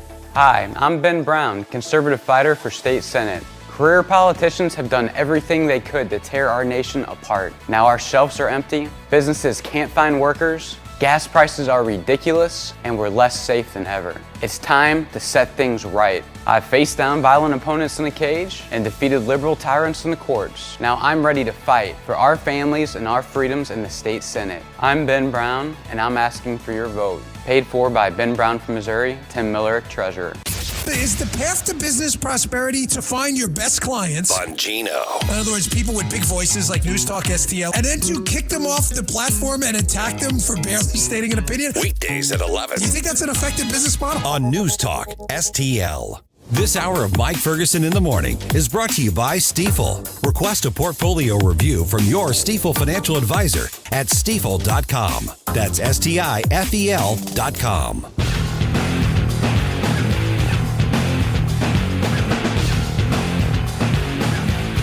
Talk lines are open now at 314-912-1019. Get up. It's Mike Ferguson in the morning. This is News Talk STL at 1019, 94.1, 99.1 HD3 and newstalkstl.com. I'm not on TikTok because I'm a 50-year-old man. I have no business being on TikTok. No. The whole concept of influencer is still stupid to me, probably a generational thing. So there's a so-called influencer, and I'm using the air quotes when I say that. Lavender, Lavyndr, Lavender Lee. She is black, which is important to the story here. and she's kind of one of these BLM sort of activists on social media, right? And the new movie, the new Black Panther movie, is that out this weekend or it's coming out next weekend? Actually, November 11th. November. Okay, so we're a week and a half or so from the new Black Panther movie coming out, and she has some instructions for white people. It's the same as last time. Here's what she has to say. These are her orders to white people. This message is to all the white people who have BLM in their bio. If you really want to prove to black people that you love us and you care about us and you are down for the cause, do not go see that movie opening weekend. You buy your ticket, you give it to a black person or a black family who can't afford to go, and then you go sit at that theater in front of the doors. You make sure that every black person in that theater can enjoy that movie in peace.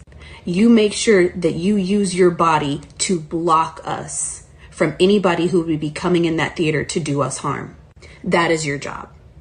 You can go see it on another weekend. Go see it on the second or third weekend. But the first weekend, that's for us. To do anything other than this is anti-black. What? What? Remember when movies were for everybody? Yeah. Do you guys remember when whether they were black or white? When everybody united was like, "Wow, that was a really great movie." Did you see that the part that with the thing was saying? Yes. Do you remember the movie Car Wash? One of my favorite movies of all time. I mean, it's like, what happened? Why are we here? Why are we here now? Where we have a black activist, gigantic air quotes again, capital B activist, who wants white people to enforce a segregated movie theater. Yeah. That's what she's asking for. Oh, yeah. That's not what she's asking for. That's what she's demanding. She demands. Yeah. She didn't ask. Because those are the rules. See, the difference now is that, the white people are buying us the ticket. Like, that's the... Yeah. It's like, wait... It's like, is that reparations? It's so stupid. What? We've come full circle now. So segregation is now pro-black.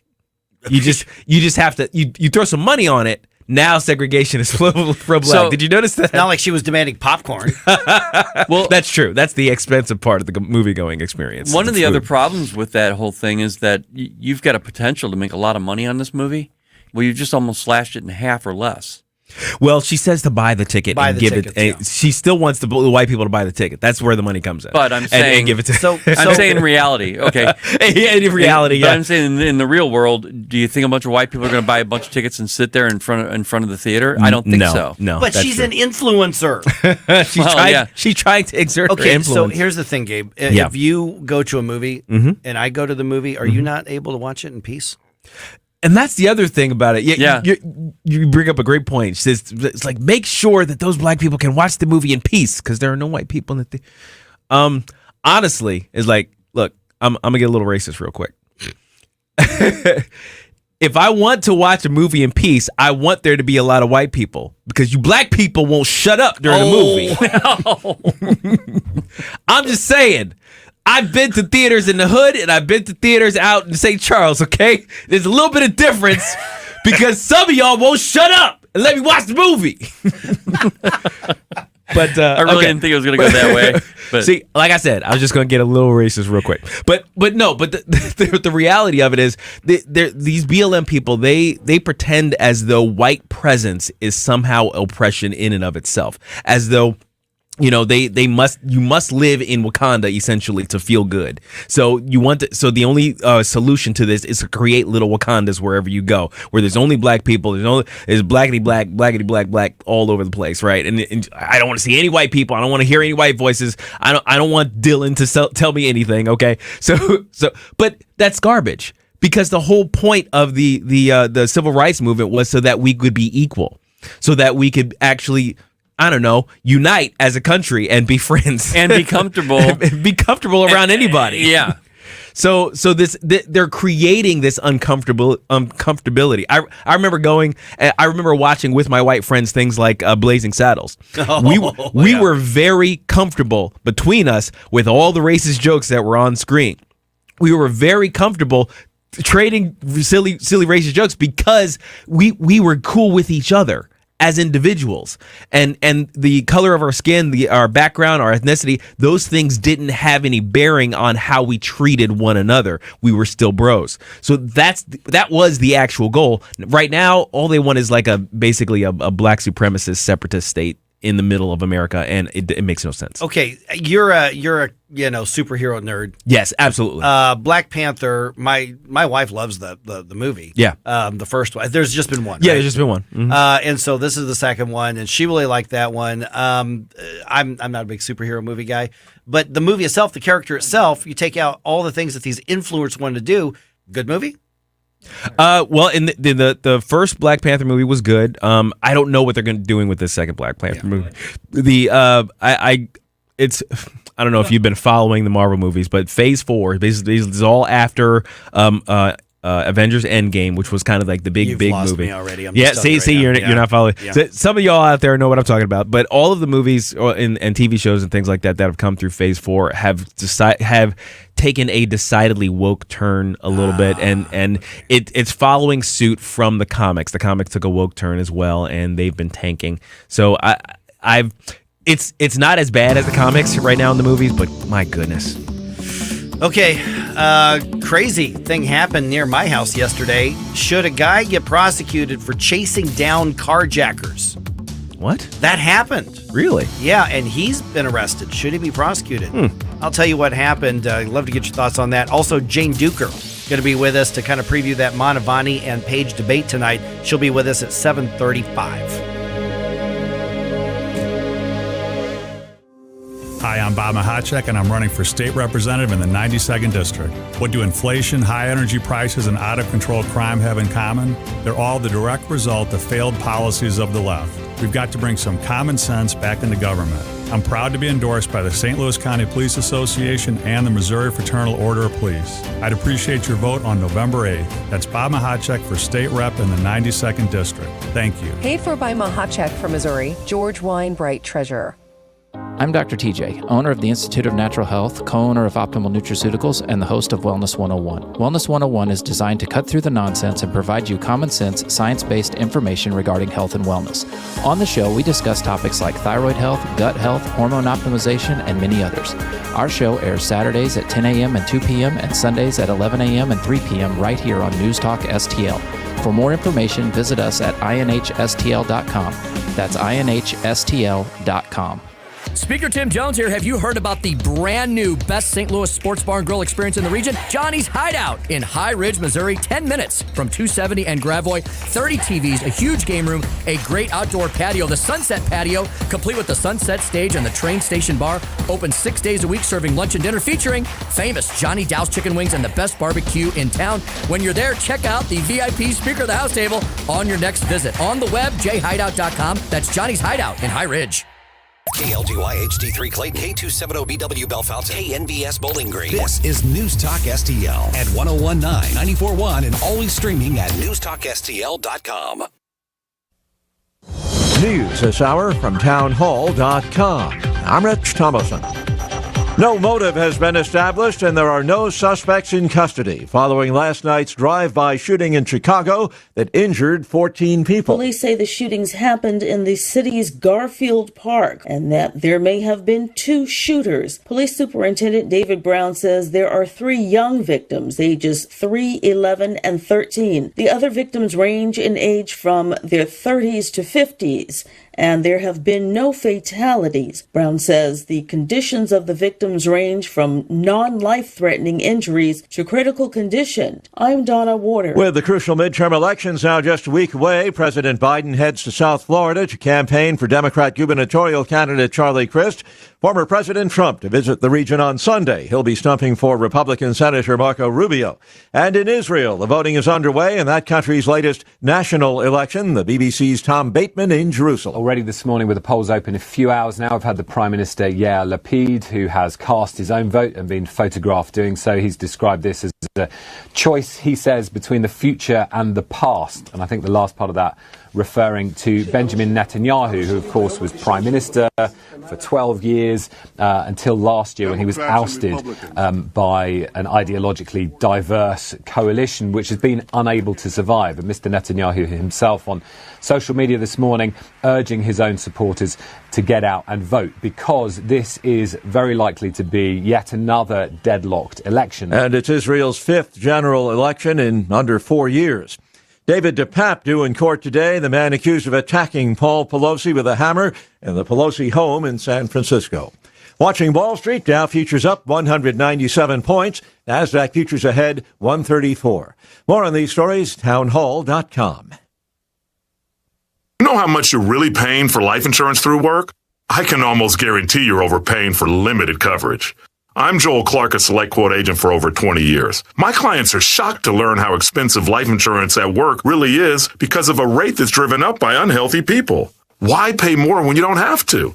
For over 35 years, Select Quote has helped people save 50% or more by shopping highly rated insurance carriers. I found a 40-year-old man with high blood pressure, a $500,000 policy for only $18 a month. Don't procrastinate. Workplace open enrollment will be here soon. Let SelectQuote save you money and get you the coverage you need to protect your family. For your free quote in just minutes, call 1-800-865-2266. That's 1-800-865-2266. 1-800-865-2266. Or go to SelectQuote.com. Full details on example policy and carrier ratings at SelectQuote.com/commercials. Price could vary by health, issuing company, and other factors. Not available in all states. From the Michaels Flooring Outlet Traffic Center. Got an accident northbound on 55 ramping onto 270 westbound. It's blocking the right lane on the ramp, so you're jammed back to Butler Hill. We're picking up a little volume westbound 270. Pretty busy coming in through West Florissant and Washington Elizabeth. Looks like they already have the right lane closed for road work there. On northbound 270, you've got the usual congestion running up. It's closer to Big Bend, Doherty Ferry area now up through Manchester. And the Poplar Street Bridge westbound is backed up around the bend already. This report sponsored by Blindster.com, and I'm Joe Sonderman from the News Talk STL Traffic Center. Hi, I'm Kyle at Blindster.com. I sell custom-made blinds, shades, and shutters that are easy to install at prices less than big box retailers. Blindster blinds are custom-made for your windows, and I guarantee they'll fit. Don't hire a pro. Do it yourself and save big at Blindster.com. From the News Talk STL Weather Center. Widespread fog across the area this morning, some of it quite dense, so take it easy on the way in. 72 degrees for the high today. The fog will burn off by mid-morning, and we get into some sunshine this afternoon. What a first day for November, huh? Overnight lows tonight near 50, the high on Wednesday, and really the rest of this work week, daily highs in the mid-70s with sunshine. Our next chance for rain looks to be on Saturday. I'm KMOV First Alert meteorologist Kent Earhart. This hour of News Talk STL brought to you by The Dental Link. Call Dr. Alan Link today, 314-794-6464 to schedule your free consultation. Offices in Baldwin and Melville, 314-794-6464. This is Justin Sparks, and I'm running for Missouri House District 110. Not woke, but awakened. Rising crime in our communities threatens to forever alter our way of life and forever change the world our children will grow up in.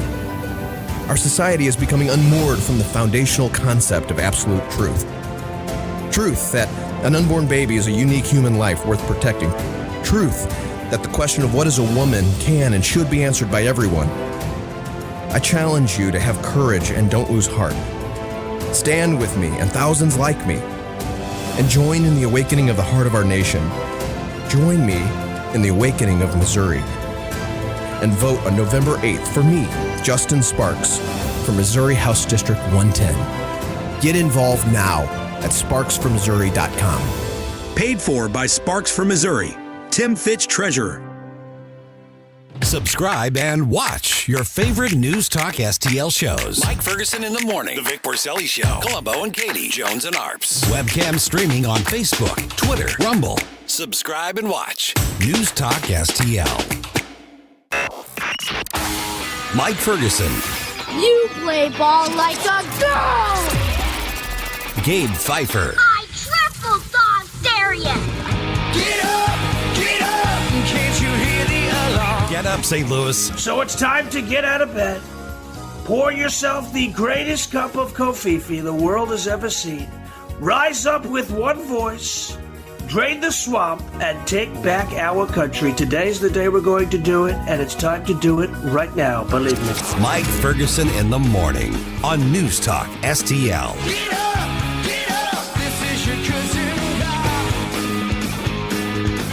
Had something happen yesterday that we don't usually get in Richmond Heights, where I live. Oh, yeah? I get a text from my wife, and out of nowhere she goes, "I'm okay." Okay. That's never a good way to start a conversation. No. And she goes, "I'm at the grocery store. I'm just going to stay here until they give the all clear." And I'm going, no. What in the world is going on? And she sent me a screenshot of this. There's this Facebook group that she and some of the other ladies on the block have, like a private group, kind of a, hey, this dog's lost. Hey, I found this package or what? I mean, so there's just kind of a, digital way to keep an eye on what's going on in the neighborhood. Yeah. Well, the Richmond Heights police had officers like running through people's backyards with their guns drawn and they're looking around. Yeah. Huh. I mean, what's going on, man? Yeah, precisely. Well, it turns out that there was a carjacking in Sunset Hills. And what happened is it ended up in a chase up to Richmond Heights. By the way, it's a 707. Hi, I'm Mike. That's Gabe. That's Ken. Okay, that's out of the way. Yeah.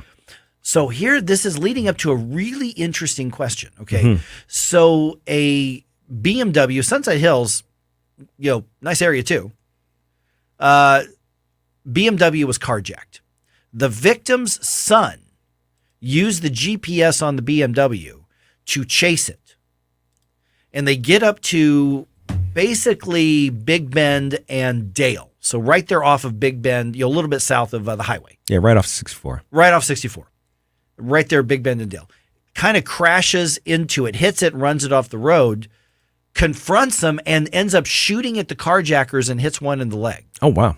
Now, just so you know, if you're not familiar with the Richmond Heights area, do you know what building is actually at Big Bend and Dale?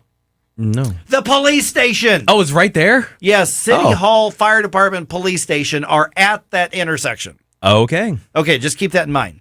And so the one alleged, because I have to say alleged, the one alleged carjacker went to the hospital, non-life-threatening injuries, he aerated his leg a little bit.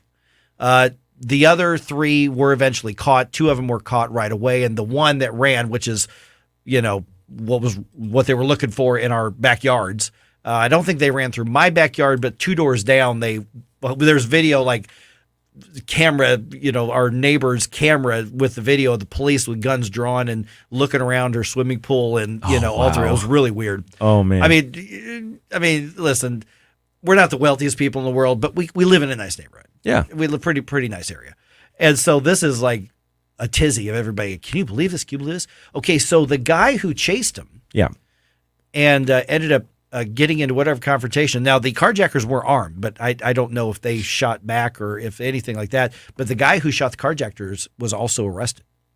And that's where this gets really this really is where interesting, it gets interesting, right? Yeah. Because if this were in the midst of the carjacking, right? If you pull your firearm in the midst of the carjacking, that's legal. Yes, because they actually specifically extended the Castle Doctrine in Missouri to include that exact situation. Yeah. Right. Exactly. So that way you can, you don't have the obligation to give them your car, essentially. You can protect yourself and your car. And in that instance.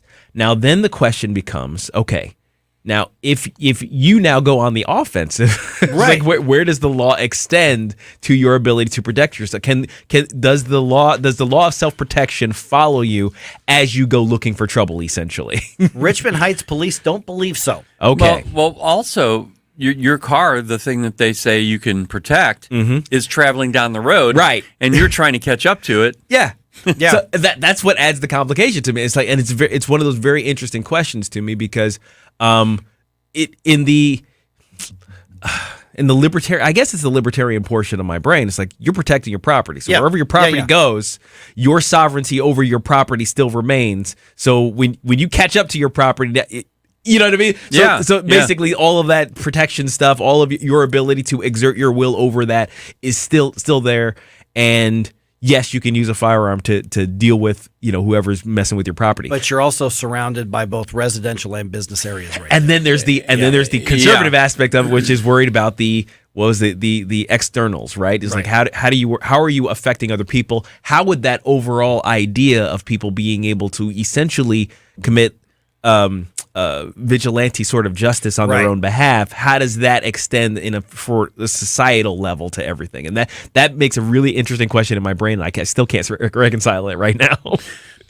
That's interesting, because at that point, then maybe he has the obligation to contact the police while he's driving, but he doesn't necessarily have the obligation to shoot at them, because back in the day before phones were available in cars, my band was having band practice down in Euclid in Central West End. We saw a bank robbery happen. Oh. And so we followed the vehicle into Euclid and northern St. Louis. And the car was racing. We were following pretty well, and we thought, well, we'll just get the location and then drive back to the police department, whatever. We're getting close, and we're thinking, wait a minute, we're in an area we have no idea where we're at. That car's slowing down now. Yeah. So we turned away. You're putting yourself at risk. You're putting people, like you said, if you're in a private area, at risk by doing that. Let me pose a weird question. Okay. If this all checks out to what it is, and I've actually got a friend on the police department, and I said, dude, what happened? He sent me the account, which most of that's now in the news reports that you're seeing. I would even argue it is justice for him to go back and retrieve the property and go get it with force. Mm-hmm. I also don't think you've got a right to take shots in a public area when you're putting other people at risk over property. Well, you were not defending your life or anybody's life at that point. Well, I guess that's the question then, is like, what actually happened in that confrontation? Was he in fear of his life was he taking shots at somebody who was also armed? And so far, there's no indication of that. They had actually thrown at least some of the guns out because they caught the other guy, as I understand it, trying to go back and get the guns that they threw out into some bushes. Oh, okay. So there's nothing so far that says that they actually were pointing any guns at him, but he went and, crashed in there to take him off the road, which I would say if nobody else got hurt, hey, it's your property. You want to crash your stuff. Sure. Yeah. You've got that. But shooting, it's going to be interesting to see whether Wesley Bell follows through and has his office prosecute the guy. Yeah, I would think that if the carjackers were not armed at the time of the shooting, that the other guy should be prosecuted for illegal discharge of a firearm, something maybe like even that. reckless endangerment, that kind of thing. Yeah, even though these are carjackers, if it turns right, they're the bad guys. They are the bad guys. So one guy's in the hospital, he's not going to die or anything like that. But I found it interesting that one of the people arrested was the guy who went and retrieved his parents' property. How messed up was his car? I didn't see any pictures. I don't know. Yeah. I mean, it was enough to get him off the road, but I don't know how bad it was. But when they were saying exactly where it was, I'm like, that is literally where the police station is. Wow. I mean, you crash into them. Maybe he's not from Richmond Heights, but I would think all the police cars in the parking lot would tell you something. Yeah. But yeah, because it's a municipal building where right there on the corner is City Hall, and then the fire department is in the same building, and then the police department's also in that fire department building, kind of around the back. And so it's right there. They literally crashed where all the emergency vehicles are. It's hilarious, man. Just so happens to be right there. So I've got mixed feelings on it. I think I'm like, hey, more people need to confront these people. I get it. Don't put other people in danger, and you just taking shots out in the open, if your life is not in danger, pretty reckless, even if these are the bad guys. Well, there's the other part of it. We argued about how cops should or shouldn't be able to chase people that are driving away really fast. If you don't, they're going to continue the crime. Or they're going to continue to keep doing it. Yeah. So, all right, 314-912-1019, just ahead here. Had an interesting, trick-or-treater thing at my house last night. Really? It was not a carjacker. Okay. Did you guys have any weird trick-or-treat stories or Halloween stories? No. I've got one. But still, got your thoughts. If you think that this person should be prosecuted, should not be prosecuted, I'm really open to ideas. I'm saying I can be swayed. Should he be prosecuted? Convicted of a crime? Really You tell curious. me. 314-912-1019. This is 1019 94.1 News Talk STL. I have had enough of this. Turn my eyes to your indifference. Stop right now before you blow us all away. You wanna do that now? Get up, can't you hear the alarm? Get up, this is your cousin car. Get up, what are you waiting for? Get up, get up. Get up, St. Louis. It's Mike Ferguson in the morning. Made in St. Louis for St. Louis. It's News Talk STL. You want to give me more information? From the Michaels Flooring Outlet Traffic Center. If you're southbound on 170 approaching Ladue Road, watch out. We have a crash reported. I don't see anything on camera yet, but use caution. On 55 northbound ramping onto 270 west, they're working with a crash that's backing up 55, especially in the right lanes, back to about Butler Hill. Construction delays already this morning. 270 westbound coming in from the Halls Ferries through Washington Elizabeth. We're pretty heavy on the Poplar Street Bridge westbound, rounding the bend, headed for the bridge. This support sponsored by Walgreens, and I'm Joe Sonderman from the News Talk STL Traffic Center. Finding the right Medicare plan was no easy feat until I found Walgreens Find Rx coverage. Compare plans online, over the phone, or in person, and find plans with low-cost copays. When you need to talk Medicare, Walgreens is here. Start shopping today at walgreens.com/Medicare. Plain talk from our true constitutional conservative voice, Mary Elizabeth Coleman. We have to stop the crazy liberal agenda of defunding the police. We need more support for law enforcement. Give them the tools to stop violent crime, illegal immigration, and the cartels from flooding our state with their illegal drugs. Mary Elizabeth Coleman opposes all taxpayer funding for illegal immigrants and will fight to cut state funding to cities that give sanctuary to illegal immigrants. Biden's open border policy has brought fentanyl to our neighborhoods. Thousands of Missourians are dying as a result. Missouri should join the other states and send our National Guard troops to the border if that's what it takes to keep our families safe. True constitutional conservative Mary Elizabeth Coleman supports a Parents' Bill of Rights, is pro-jobs, A-rated by the NRA, and the only one in this state Senate race endorsed by Missouri Right to Life. Paid for by friends of Mary Elizabeth Coleman. News Talk STL is proud to have Doug Voss of Safe Money Radio as part of our lineup each week. Doug has been a staple on St. Louis radio for many years as one of the leading financial experts in the area. Doug and Safe Money Radio is on 3 times every weekend, but in case you miss anything, you can check it all out at DougVossSafeMoneyRadio.com or call 844-676-SAFE. That's 844-676-7233. Doug Voss is a registered representative. Securities offered through DHL Securities, LLLP. Member FINRA and SIPC. You're ready to sell your house or even thinking about selling your house and moving, call Rodney and Jen. That's what you need to do today. Mike Ferguson here for the Wallner Home Selling Team with Berkshire Hathaway. The number 314-810-SOLD. I know the markets are a little bit weird, but that does not mean you still can't get a good deal on your home. By the way, if you're buying, you talk to Rodney and Jen right away because they also will work to get you the best dollar for dollar deal possible. It's not just that they are excellent real estate agents. They sell upwards of 15 times more homes than the average real estate agent in St. Louis. But it's also because of their ethics and their passion to help families make the right decisions when it comes to anything related to homes and real estate. You talk to Rodney and Jen for just a couple minutes by calling 314-810-SOLD. You're going to notice that there is a big difference. Immediately, you're going to be comfortable, not just because they're nice people. They are very nice people. But because you're going to realize they are honest people, they have your best interest at heart, and that's how they do business. You want people like Rodney and Jen fighting for you when it comes to something as complicated and as expensive as real estate, buying or selling a home. 314-810-SOLD, 314-810-SOLD. Fox News commentary. Now that Elon owns Twitter and vows to make it a free speech platform for all, the left-wing celebrities are logging off, to which we all say, don't let the virtual door hit you on the way out. I'm Tommy Lahren. More next. Our country vowed to never forget 21 years ago, but those words require action. The Tunnel to Towers Foundation has over 80 runs, walks, and climbs across America every year, plus dozens of more golf outings and barbecues you can be part of. There are so many ways that you can take action. Register for an event in your area or volunteer to start one. Do good and never forget by donating $11 a month at t2t.org. That's T2T.org.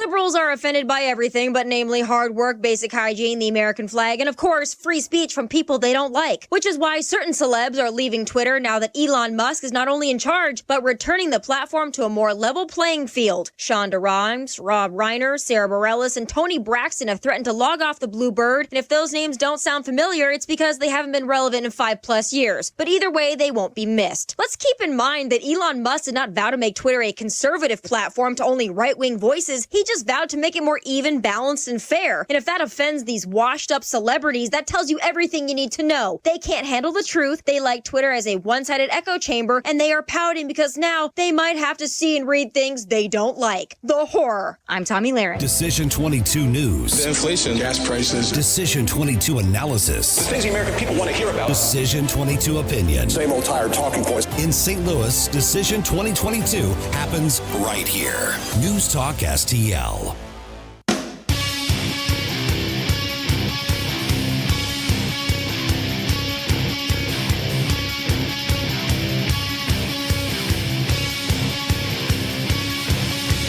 Talk lines are open now at 314-912-1019. Get up, St. Louis. It's Mike Ferguson in the morning. Made in St. Louis for St. Louis. It's News Talk STL. All right, should the guy who chased down carjackers, who carjacked his mom, turns out, confronted them and ended up shooting one of them, should he be criminally prosecuted? Still got time to get your thoughts in on that. 314-912-1019. It is 7:22. I'm Mike Ferguson. Got Gabe Pfeiffer here. Ken Williams here. Jane Duker going to be with us at 7:35. Don't forget, the debate between Mark Mantovani and Sam Page is happening tonight. Really, it's going to be happening 12 hours from right now, 7 o'clock tonight. The Mantovani campaign is having an debate watch party. It's going to be at Helen Fitzgerald's on Lindbergh, and that runs from 6 to 9. The debate itself is going to run from 7 to just about 8 o'clock, and you can watch that at on Channel 11. You can watch that on KPLR. So Jane's going to give us a preview of what she's looking for and what she hopes to see in that. We'll talk to her in just about 12 minutes or so. I realized something last night, guys. What's that? I remembered why I am not wild about getting out there and dealing with all the trick-or-treater stuff. Now, it's been a while since you actually had to do this, right? I've actually been down in Florida playing baseball. Excuse me. Matter of fact, I was supposed to be there this week. Right. But between the thing with my eye and the medicals thing, and then obviously the hurricane that canceled everything, that's why I wasn't there last year. And so it was 2020. Where was I in 2020? I know I was here, but I think we may have been out at somebody else's house or something like that. 2019, I was in Florida playing baseball, and I think 2018, I think there was like a block party that happened. So, Rachel buys all the candy and stuff. We've got the bowls, and then, as it starts to get dark, that's when all the trick-or-treaters came out. And we were kind of sitting up there on the porch, and then eventually friends came over, and she went in with her friends, and me and a friend of mine, Steve, we were sitting out there, and so we were kind of on trick-or-treat duty. And I remembered why I just not a good use of my time. Majority of the kids had good manners. Sure. And some of the costumes were very clever and, that sort of thing. A lot of the kids just seemed really anxious, afraid to talk to anybody. They like came up the steps of the porch and just kind of stood back there and just looked. I'm like, yes. You're supposed to say something now. You're supposed to say something now. Yeah. My wife, though, she's like, do you have a joke? Yeah. Oh, yeah. Are you kidding me? No. Yeah, she made him tell a joke. That's a requirement. You want candy? Yeah. I get a trick or treat too. Right. Yep. That was new for me actually out west here. It's like you ask, I was like, jokes? I was like, y'all asking it's for jokes? It's a St. Louis thing. Is it a St. Louis? Mm-hmm. Okay, exclusively. All right. Yeah. So no, Rachel was like, I let the kids get away with not having sure jokes if they didn't have one. They were just like scared to speak. Yeah. But I'm thinking just at least say trick or treat. Right. Just say trick or treat. And that's what I would get them to if they didn't want to tell a joke. Yeah. I discovered that our street is one of those that people drive their kids to en masse and drop them off and said, okay, go hit this neighborhood. That's our neighborhood. Right. Like, okay, well, we went through most of the candy. At one point, there was this group of kids who came up and they've got all their costumes and, it's all fine. not particularly friendly. They just walked up to like, oh, what do you got here, man? Yeah, I want some of this. And this one kid grabs the whole bowl, which was full. It was like a bowl you put your popcorn in. Yeah. Picks it up, dumps the whole thing in his bag, and just walks off. Wow. That's a little entitled, isn't it? Oh, very entitled. Just a little bit. And his buddy or his brother or whoever it was there with him, he goes, oh, I want some of this. He goes, how much can I have? I'm like, well, take a few. I said, just remember, there's other kids that want candy too. He is shoveling it in there. Oh, wow. And I'm like, dude, really? Just remember, there are other kids like that. Yeah, he's like, I'll leave a couple to bottom. Now, do you think that has something to do with their upbringing? Because my family, if I were to do that and my mom or dad got wind of that, oh my God, they would. You know what my mom would do? She would have taken all that, I had a pillowcase of candy. She would have dumped the whole pillowcase back into somebody else's bowl, basically. She would have. Yep. And taken me to do it. Had me go to do that. Yeah, I'm just kind of looking, and the kid actually had that. What, are you going to say something? Kind of looking, I'm like, he's like 10 or 12. Really? I'm like, really? I'm like, it's Snickers, dude. I mean, it's. Wow. He was clearly making a big haul. He was like struggling to carry all his candy. Well, because he's stealing, because he's grabbing bowlfuls from everybody. Wow. Oh man. No, see, that probably wouldn't have flown on my porch. It's like I would snatch you up. Hey, come here, man. I got something more for you. Come here. I would snatch you up. It's like, you know what? You're giving some of this back. No, but honestly, in my neighborhood is actually the neighborhoods where probably people are driving away from. It's not that bad. I live in a decent neighborhood, but the thing is, I guess there aren't really many kids on our street. It was pretty much just our next door neighbors, and they were the only ones who came by my house to get candy. I got $50 worth of candy, and I gave away one handful. So my daughters, they grew up in the house from birth, and so we've been there a very long time. But every year that they've gone to go trick-or-treating, we'd go to my brother's place, we'd go to neighbors, a different neighborhood from friends. They close off the neighborhood, so we were never really at our house. So my wife and I tried it this year. Well, there's nobody there. There's never been anybody there. So we're here we are with a bowl of candy, and no one showed up. So Maddie says that his wife told him he should have dressed up like Joe Biden and just walked back up in the same house or 3 or 4 times. We did have one kid come back for seconds. It was like a little tiny girl. The mom just brought her back and had her come back up, and she was really little. Oh yeah. Did you have anything left for her? Yeah, we ended up with a little bit left. I actually thought we were going to go through all of it. I was actually kind of hoping for that, so I could just turn off the light and go in. Yeah. I know. I should, because the tradition that my daughter and I had all those years was she didn't really care about Halloween. I didn't want to deal with it. And I am so much fun as neighbor, as you can tell. And so we would just turn the light off, lock up, we would go out to eat. We'd go to Ruby Tuesday, and then we'd go see a movie. There you go. And then come back when it was dark, and hopefully nobody set the neighborhood on fire. Right. Yeah. One of our traditions for a long time, because our church had one of those Harvest Fest, the Harvest Fest thing where had the kids come through and grab candy. We would work at the Harvest Fest, so we weren't home. Yeah. So eventually, though, our church stopped doing that because basically every church started doing those, and every organization, every school had a trunk or treat. So basically, kids just go to events for a weekend, essentially. Multiple days. They go to this event, and this event, get candy the entire time. So I'm just like, well, why are we doing this? It's like, at some point, you're enabling. Yes, you're exactly. Not serving, you're enabling. It feels, I don't know, Halloween feels weird these days as opposed to back in the day. It's like, is this nostalgia? Is it just hit me over the head if this is nostalgia? But I like the idea of, well, you go through your neighborhood. Yeah. And you talk to your neighbors, you get candy from your neighbors, and their kids get candy from you, and that's about it. Now, of course, in my neighborhood at the time I was growing up, and that didn't happen. but that was the idea, right? It's like that idea was the thing. So it's like. It is nostalgia, but it's also really good to remember that kind of thing, because we would go, I remember being like 10, 11 years old, walking around the neighborhood safely, and my parents didn't even mind, and it's like 9 o'clock at night, 9:30 at night, and the people are saying, okay, that's enough. You can go home now. Right. Yeah. Oh, man. All right, just ahead here, Jane Duker. Let's talk about the Sam Page, Mark Mantovani race. Got the debate tonight. This is one of those where I know somebody's doing polling, but I'm saying right now, work like every vote, like this race depends on every single vote because it might. But I want to get Jane's thoughts on what do we think this debate's going to look like tonight on Channel 11. That's coming your way about 7:35 here on 101.9 and 94.1 News Talk STL. Watch us on our live stream using Rumble, Facebook, and Twitter. You're listening to Mike Ferguson in the morning. This is News Talk STL at 101.9, 94.1, 99.1 HD3 and NewstalkSTL.com.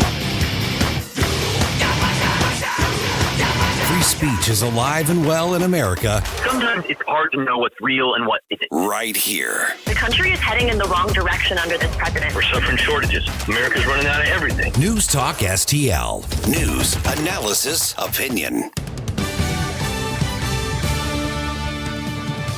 From the NewsTalk STL newsroom, I'm Joey Vasovich. A 17-year-old Lindbergh High School student died after a Lexus sedan crashed into a pole around 1 a.m. Saturday morning in Sappington. There were 5 other passengers inside the vehicle at the time of the crash. A second passenger had life-threatening injuries, and a third passenger had minor injuries.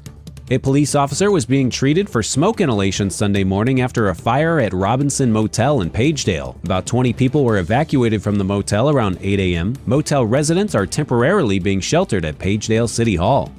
A year-long Tower Grove Park project to restore a creek buried in 1913 will be completed tomorrow. The water will begin flowing after a grand opening event at 10 a.m. and includes a 1,400-foot-long path with natural play areas. The train shed at Union Station will become a Christmas-themed pop-up bar called the Sleigh Shed starting Friday. Highlights will include floor-to-ceiling holiday decor, themed menus, and photo ops.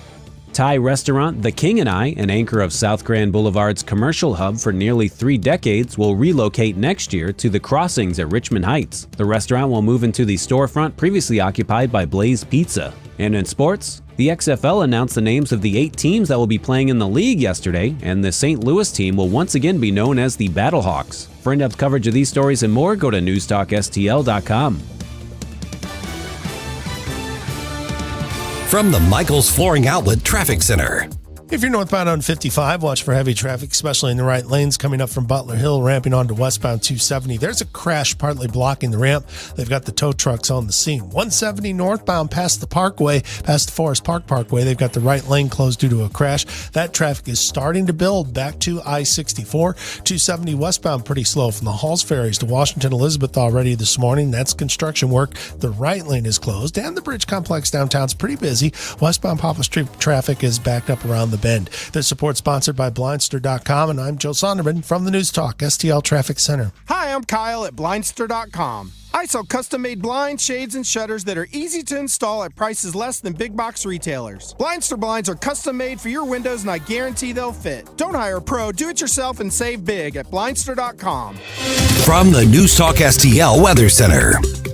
Widespread fog across the area this morning, some of it quite dense, so take it easy on the way in. 72 degrees for the high today. The fog will burn off by mid-morning, and we get into some sunshine this afternoon. What a first day for November, huh?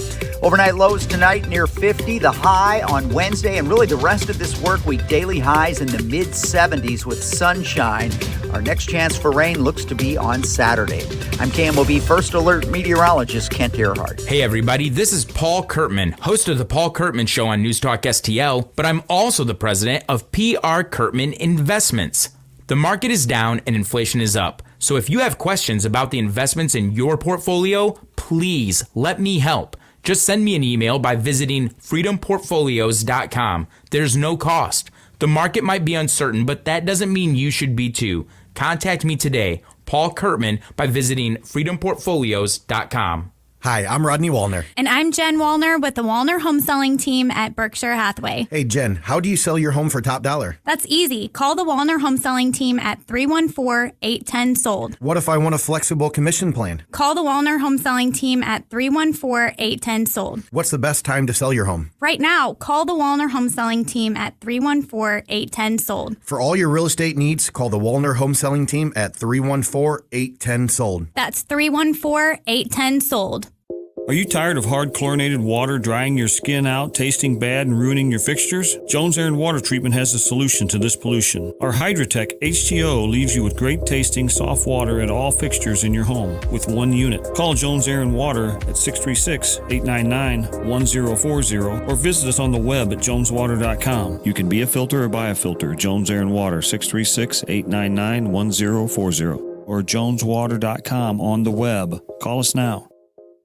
St. Louis's new choice for conservative talk. We need change in our country right now. Live and local. They clubbed us over the head for 2 years. Yep. You want corruption? This is how we get corruption. This is News Talk STL.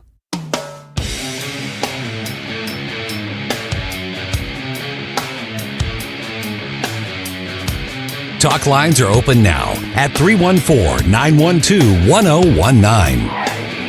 Get up, St. Louis. It's Mike Ferguson in the morning. This is News Talk STL at 1019, 94.1, 99.1 HD3 and NewstalkSTL.com.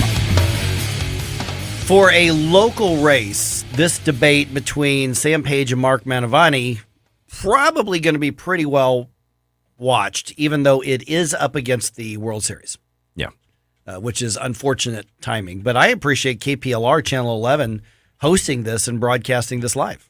Yeah, I mean, this is going to be one of these transformative, I think, elections. I at least I'm hoping so. I'm hoping it's a transformative election, and the debate is going to present the two sides that we have to choose from. Either the status quo of Page flaunting all of the rules of decorum and good process and cooperation with the council and all of those things, and being a little tin pot dictator, or we're going to go another way with Mantovani, and I hope he's able to show make that distinction in this debate. Jane Duker joins us right now, and Jane, I told people a little bit earlier about the watch party that's happening out at Helen Fitzgerald's, but let's focus on what to expect tonight. Obviously, you've got two guys who know each other pretty well.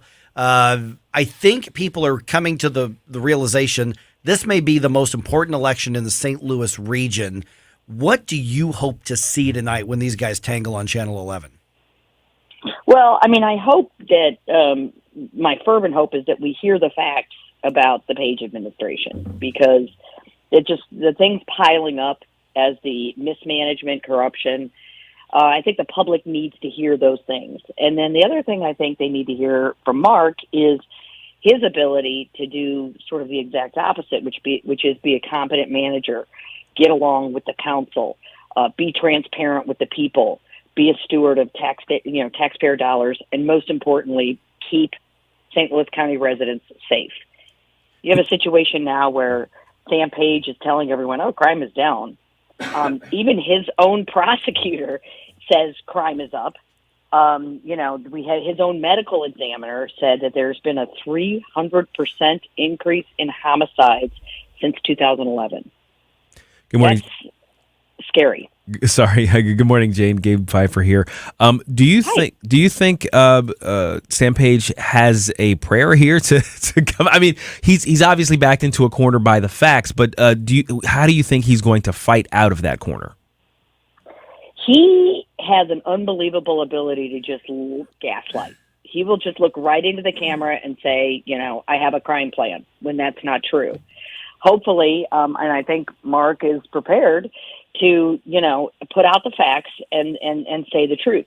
But, I mean, so for example, this last little kerfuffle with the $6 million in sales tax revenue, where cities all over St. Louis County lost sales tax revenue because of a mistake in the revenue department at the county. The city of Brentwood got an extra $6 million. They knew that there was something wrong. They kept telling the county, and the county told them they were full of baloney. This has been since June. When the mistake and the problem came out, Sam Page came out and said, this was Brentwood being greedy. I mean, he will look right at the camera and lie to people. And so he lied about that. And yesterday there was a hearing where the mayor of Brentwood said, here are all the emails where I told them there was a mistake and they told me to jump in the lake. And, he will, the way he combats truth is just, misstating facts. Yeah. Now let me jump in real quick, and I was like, Ken, I want to hear what you have to say in a second. Yeah. This would be one of those you could chalk up to a coding error or something if Brentwood had not been sounding the alarm saying, "Hey, you gave us too much money." They were the ones that brought it to the attention. So that is correct. That is a whole different aspect to this whole thing. It is, and here's the thing: it's one pie, and so if Brentwood got $6 million. A bunch of other municipalities probably lost out. So here's the problem. Now every city has to audit all of the results to try to figure out if they were one of the people that were shorted. Here's the other problem. St. Louis County refuses to give to the municipalities the exact formula they use to divvy up the sales tax according to the state pool formula. So how does anyone have confidence that their municipality is getting their share? And, how do they have confidence that St. Louis County is able to do this? St. Louis County gets a fee for performing that service. I mean, the municipalities need to get a refund for malfeasance until they can prove unequivocally that this is being done correctly. Yeah. And you know what? The cover-up is always worse than the crime. If they had come out right away and said, you know what, we have a coding error, we want to sit down with everybody, sit down with the Muni League, whoever, and let's figure this out and make sure that we're doing this correctly because this is your money. We're merely a steward of your money. We don't spend this. This isn't ours. Then I think people would have felt better. People make mistakes, but he never admits them or takes responsibility for them, which I think is a fundamental lack of leadership quality. And you are absolutely right when this is St. Louis County's best chance to make an enormous difference. I mean, if you think the last 2 years have been bad, imagine Sam Page getting 4. Oh, yeah. And people need to realize that, the people who are fed up better show up. And, and frankly, I see, and it's not good for my party, I see a tremendous enthusiasm gap between Republicans and Democrats in this election, especially in St. Louis County. And so I think if, Mark Mantovani shows up automatically with 43% of the vote, if you have lower Democratic turnout, because there isn't much for them to vote for right now, we have a Senate race. That's it. And there's really nothing going on in North County. There's a contested Senate race in the 24th. And then you have the county council race in Tim Fitch's seat in South County. And Sam Page is investing like $175,000 into that council race because he needs to buy a council member. And because here's the problem. Tim Fitch and Mark Harder, they supported Sam Page becoming county executive. He turned them into mortal enemies. He had Rita Days on his side, and then he turned her off and turned her into an enemy.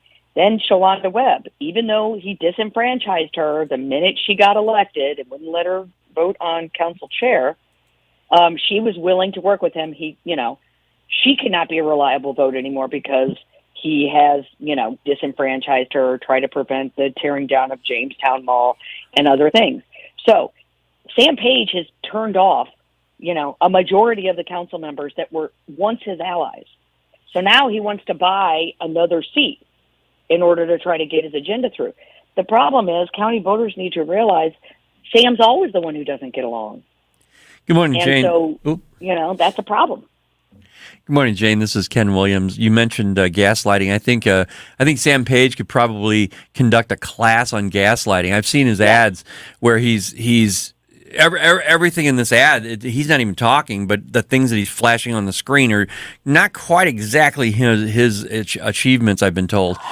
You're so right. Yeah, and I was going to ask you, what are your thoughts on Mantovani actually addressing these things and bringing them to light? Do you think he has that capability tonight? I do, because the hard part's going to be picking out which of the worst things to talk about.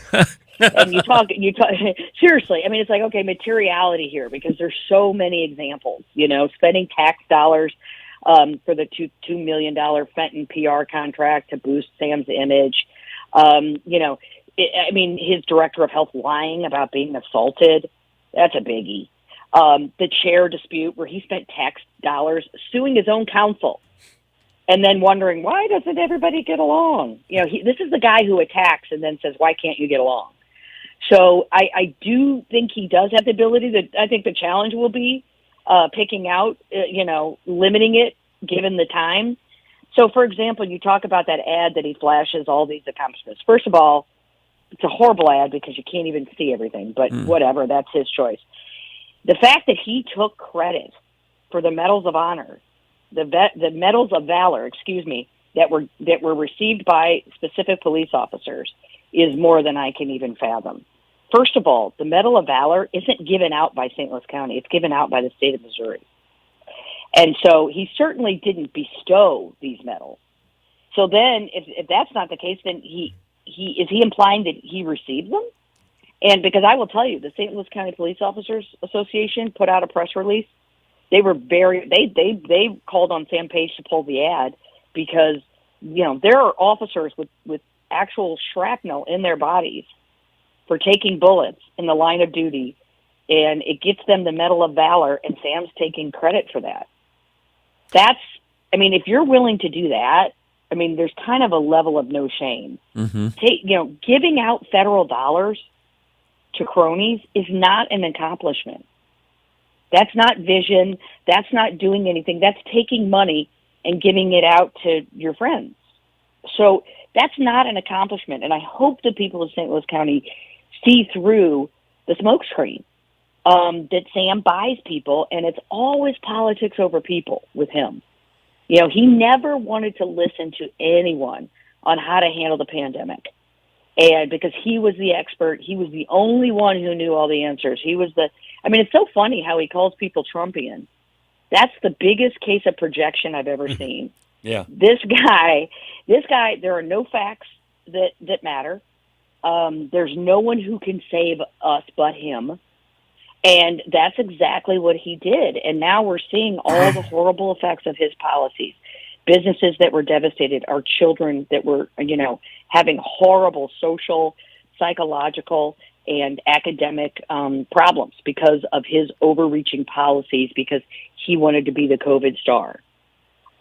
This is not normal behavior. And and by the way, enabling the city to not police and prosecute. Look how bad crime is now. What do you think it's going to be like in 4 years when the St. Louis City Police Department is decimated and crime is expanding, because it already is, and every surrounding police department is overstressed because of the refusal to police and prosecute? We have, the leader of the biggest, chunk of population in the region enabling her and not saying a word.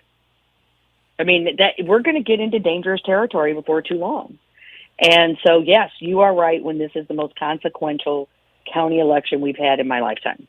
All right. And, of course, people can watch that 7 o'clock on KPLR. It will be then available on fox2.com, their website, or Fox 2 Now, I think it is. Fox 2's website, you can see it there as well after the debate anytime that you can. And Jane's actually going to be with us right after the election on next Wednesday, breaking down the results of this race and all the others. So looking forward to that. Talking to you again next week, Jane.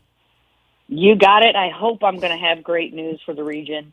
And look, early voting is open. There's been great turnout in the South and the West, and we need to vote for change. So get to the polls. Absolutely. Jane Duker, we've tagged her on the NewstalkSTL Twitter, so find that and give her a follow, and we'll talk to you again next Wednesday, Jane. Great. Thanks, guys. Have a great day. All right. Jane Duker, the one and only Jane Duker. All right. 314-912-1019. Not just with this race, but with some others. I've got some thoughts on the pattern I'm seeing in some of the news coverage of, for instance, those U.S. Senate races around the country. I have a caution for everybody. I'll give that to you right around 7:53 on 101.9 and 94.1 News Talk STL. Mike Ferguson in the morning on News Talk STL. From the Michaels Flooring Outlet Traffic Center. If you're northbound on 55, you got some heavy traffic coming up from Butler Hill to 270. There's a fender bender on the ramp to go 270 westbound. They're still partly blocking the right lane on the ramp. Northbound 170 before Ladue Road, crash is blocking the right lane. That traffic is jammed back to about Galleria Parkway, I-64 area. 270 westbound. Give yourself 5 extra minutes this morning. New Halls Ferry into Washington Elizabeth. They already have the right lane closed for the road work there. This support sponsored by Blindster.com, and I'm Joe Sonderman from the News Talk STL Traffic Center. Want to save big on new blinds? Blindster.com offers custom-made blinds, shades, and shutters shipped directly to you at prices less than big box retailers. Shop Blindster now and save 45% off any order. Just use the code RADIO. Offer ends soon. Shop today. Blindster.com. The Vic Borselli Show. Tuesday, we will be exactly 1 week from the midterm elections. Soon-to-be Senator Nick Schroer will join us at 10 o'clock. We'll get his feelings on what's going to happen in a week. Weekday mornings at 9 on News Talk STL. From home improvement to replacement, do-it-yourself electrical projects can be shocking. That's where Grasser Electric can help. They've been lighting up St. Louis for years. From ceiling fans and dimmer switches to repair or replacing your electric. No job is too big or too small for your home or business. Grasser Electric will even install emergency backup generators. So call Grasser Electric today before the sparks start to fly. 636-441-5200 or go to grasserelectric.com. Nancy Pelosi and Joe Biden are ignoring kitchen table issues. Liberals are fighting to defund the police, indoctrinate kids, open the border, and put boys in girls' sports. I'm Ann Wagner. The people I talk to know better. Let's work for what matters most. Lower costs, parents' rights, and safer streets. Ann Wagner is working for common sense solutions to the problems you face. She's challenged the big government machine in Washington and delivered a tax cut for middle-class families. Ann has stood with parents to defend their right to make decisions on the upbringing, education, and care of their children, protecting our kids from radical leftist indoctrination. And as crime rises, Ann has worked to protect our safety by fighting efforts to defund our brave police. I'm Ann Wagner, and I approve this message. So pull up a chair, and together we'll turn the tables on Washington. Fighting for your family. Ann Wagner for Congress. Paid for by Ann Wagner for Congress. This is News Talk STL. News, analysis, and opinion from the voices you know and trust. News Talk STL at 1019, 94.1, and newstalkstl.com.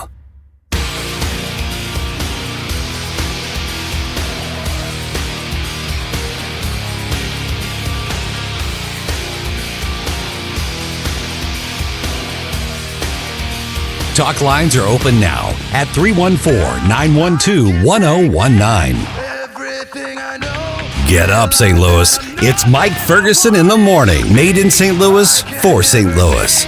It's News Talk STL. Big announcement yesterday when it comes to football in St. Louis is that the Battlehawks are back, or will be back. We're going to talk to... we got to come up with some sound. We will. Yeah, we're going to have to do that. Something, yeah. We're going to talk to Brian Stoll, sportsman extraordinaire, who's now with the St. Louis Battlehawks organization. Going to give us kind of a look into where things are with the team right now and get his take on what we can expect in 2023 when the Battlehawks are back at the Dome. That comes your way at 8:05. I'm Mike Ferguson. It is 7:54. Got Gabe here, got Ken here. One of the things that in the last week of the election, because here we are, 1 week from right now, people are voting, okay? Election day, pardon me. You're seeing over and over and over again reports that are being updated almost it seems hourly on this candidate is leading this candidate. This poll we just did shows this and shows this. I have seen in the same race, one candidate, the media organization says they've got a 5-point lead. Another news story, the other candidate has a 1-point lead. Okay, let me tell you what this is. These are media organizations wanting to make their product the news story, not writing about the news. This is them needing you to click on their pages and drive traffic to their websites. This is ABC, NBC, CBS, CNN, Fox News, Newsmax, all of these, although Newsmax doesn't really do a lot of polling, but it's all of those organizations needing their product to be the news. Here's what I think that means. Don't worry about the polls right now. Okay? Just don't be discouraged by them. Don't be encouraged by them. If you feel strongly that you've got a duty to get out there and vote, you have a duty to support a candidate, or if you are a big party person, a party, then do it. Don't look at a poll and go, I guess it's over, because we don't know. And we all remember in the Republican primary for U.S. Senate how we were told it was neck and neck with 3 different people. Oh, yeah. And that turned out to be so wrong. I mean, you look at past elections where the polls, told us that everything was so tight when there was going to be a result of the different way. I remember I was covering for an old media organization that doesn't exist anymore called Missouri News Horizon. I was at the watch party for Todd Akin. And that was the year. So was that the year Obama, I think, was reelected, if I remember right? Yes. Because I was sitting back in the bullpen where all the reporters were, and we're writing our stories and everything. And there were all the national folks there, the Washington, then fill in the blank, and, all that sort of thing. And they were openly talking about, we knew this Obama reelection was going to be a blowout, but man, we had to keep people interested, so we just told them it was going to be really close. Oh, wow. They actually said, they were just like assuming, because we're all media people, we all just kind of had the same thing. Oh, my on gosh. This. So media manipulates. We know that. I'm not getting into rehashing all of that. But when you see these polls, the story is about the polls. That's media putting the story on themselves. They want to be the story. Yeah, when you see polls that are leaning left a lot, the media will just really push that poll. And then if they see the right gaining ground, the media will go, well, it's starting to lean a little bit more to the right. And they don't really push it. You know what I'm saying? So when you're doing, just have that conviction that you're going to vote for whatever you think you're going to vote for. You want to have some fun, guys. Take snapshots of some of the headlines in different races and just hold on to them until after the results. There you go. That's good. Or even just take some from the same publication a few months apart and look at the differences. Yeah. This was far away from the election. This was close to the election. Yeah. It didn't really change with public sentiment. It just changed with the needs of the organization. Yeah. Let's talk some football. Yeah. Now, I say it's about football, even if you're not a big sports fan. This is a big deal. The Battlehawks coming back to the St. Dome. Louis football. St. Louis football. I'm all about it.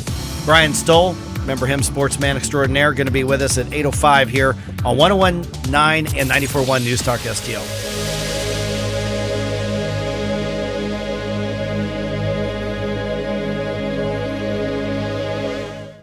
Tony Colombo here for our family dentist, Dr. Matt Boscia at New Creation Dental Care, a one-stop solution for all your family's dental needs, and I really mean all your dental needs. Dr. Boscia focuses on utilizing the latest technology to pass along the benefits and huge number of services to his patients, which saves you time, money, and reduces discomfort in many cases. He also focuses on your convenience by offering early morning and evening appointments to limit disruption to you and your kid's schedule, and to being available for same-day and emergency treatment. A broken or infected tooth can shut down your entire life, and that's why Dr. Boscia can usually treat you the same day you call about an issue, right there in the office without you having to be referred or make additional appointments with a specialist. In almost every case, Dr. Boscia is the only dental professional you need, and that's why Christine and I trust him with our family. Learn about all those great services and see if he's right for your family by visiting newcreationdentalcare.com. That's newcreationdentalcare.com. The Vic Borselli Show. Ken and Dr. Tobler, did you see the picture of Kanye with a shirt on, and on the back it said, White Lives Matter? He was originally Kanye West, right? Yep. Then just Kanye. Now he's just Ye. Oh, you're kidding me. No, yeah, really? Oh, yeah. Now he's just Ye, Y-E. So soon to just be E. Vic Borselli, weekday mornings at 9 on News Talk STL. KLDY HD3 Clayton, K270BW Bellefontaine, KNBS Bowling Green. This is News Talk STL at 101.9, 94.1, and always streaming at NewstalkSTL.com. News this hour from townhall.com. I'm Rich Thomason. 3 children among the 14 people injured in last night's drive-by shooting in Chicago. Happened on the west side, the city's Garfield Park. Chicago Police Superintendent David Brown says while there are no suspects in custody, there are some leads. We do have some video of this incident on a pod. So we have some preliminary information regarding this. We know it's a drive-by. We know it happens in just a few seconds. It begins and then it's over by 3 seconds. The car is pulling out after driving by and shooting randomly really into the crowd. Brown, heard there on ABC 7 Chicago, says shooting victims' conditions range from critical to non-life-threatening injuries. No motive has been established. The man accused of attacking the husband of House Speaker Nancy Pelosi is due in court later today for arraignment. UN nuclear experts checking out a couple of sites in Ukraine, places where Russia claims the Ukrainians have been working on radioactive explosives. IAEA Chief Rafael Grossi says inspectors have begun and would soon complete verification of the two sites. The inspectors have been requested by Kiev senior officials. The Kremlin's made unfounded accusations that Ukraine's preparing to use a so-called dirty bomb, an explosive laden with radioactive materials. Western nations, however, have rejected as transparently false the Kremlin claim. Ukrainian authorities dismissed it as an attempt to distract attention from Moscow's own alleged plans to detonate a dirty bomb. I'm Charles de Ledesma. Accusing them of war profiteering. President Biden threatening oil companies with a windfall profits tax. Oil industry groups, though, say that such a levy could backfire, driving energy costs higher still. More on these stories. Townhall.com. Factor pain relief that's natural, pain relief that works, and pain relief that attacks the source of the pain. That's the experience of tens of thousands of Americans who are taking Relief Factor right now. See their incredible video endorsements at relieffactor.com and then order your 3-week quick starter pack for just $19.95. That's less than $1 a day. Find out if it can work for you like it works for me by ordering your 3-week quick starter pack today. relieffactor.com, relieffactor.com. Be the next success story. And now a small business setback, set to smooth jazz. It's late. You're driving in the rain with only one thing on your mind. The deer about to total your HVAC van. But with Progressive's 30-plus customizable coverage options, you're covered. The rest is just saxophone. When running your small business gets rough, Progressive Commercial is there to smooth it out. Get a quote in as little as 6 minutes at progressivecommercial.com. Twinkly sound. Progressive Casualty Insurance Company and affiliates. Coverage and discounts not available for all vehicles or states. Policy terms and conditions apply. From the Michaels Flooring Outlet Traffic Center. If you're northbound on 55, you got some heavy traffic coming up from Butler Hill to 270. There's a fender bender on the ramp to go 270 westbound. They're still partly blocking the right lane on the ramp. Northbound 170 before Ladue Road, crash is blocking the right lane. That traffic is jammed back to about Galleria Parkway, I-64 area. 270 westbound. Give yourself 5 extra minutes this morning. New Halls Ferry into Washington Elizabeth. They already have the right lane closed for the road work there. This support sponsored by Blindster.com, and I'm Joe Sonderman from the News Talk STL Traffic Center. Want to save big on new blinds? Blindster.com offers custom-made blinds, shades, and shutters shipped directly to you at prices less than big box retailers. Shop Blindster now and save 45% off any order. Just use the code RADIO. Offer ends soon. Shop today. Blindster.com. From the News Talk STL Weather Center. Widespread fog across the area this morning, some of it quite dense, so take it easy on the way in. 72 degrees for the high today. The fog will burn off by mid-morning, and we get into some sunshine this afternoon. What a first day for November, huh? Overnight lows tonight near 50, the high on Wednesday, and really the rest of this work week, daily highs in the mid-70s with sunshine. Our next chance for rain looks to be on Saturday. I'm KMOV First Alert meteorologist Kent Earhart. This hour of News Talk STL is brought to you by Rodney and Jen Wallner and the entire Wallner home selling team at Berkshire Hathaway. Call them today at 314-810-SOLD. 314-810-SOLD.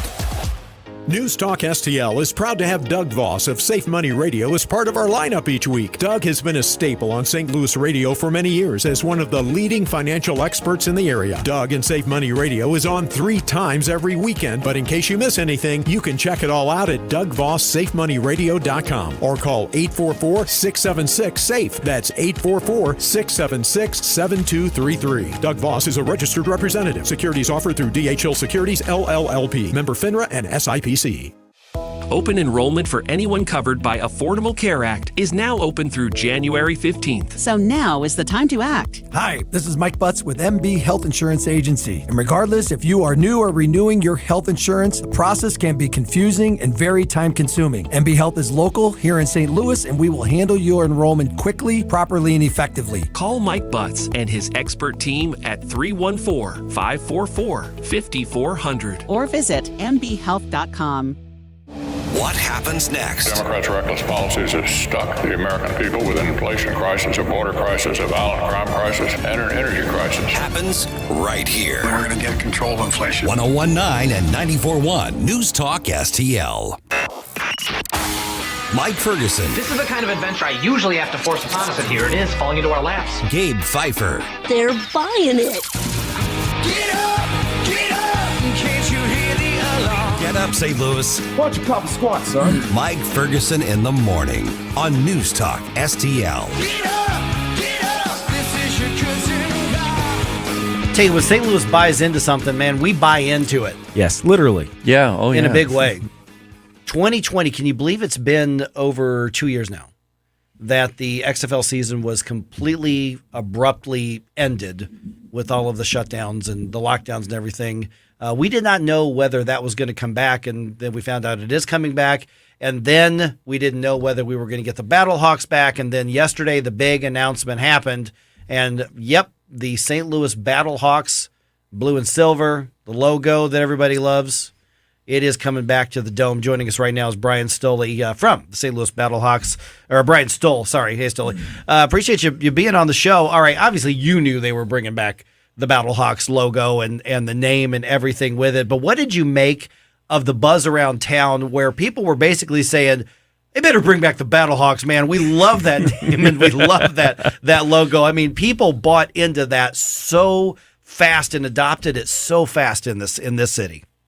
No, they did. I appreciate you guys having me on this morning, but it was at times it was painful because I wanted to share the news so bad because I understood. And to be honest with you, when I signed back on with the XFL, I did not know for sure that we were going to be the Battlehawks.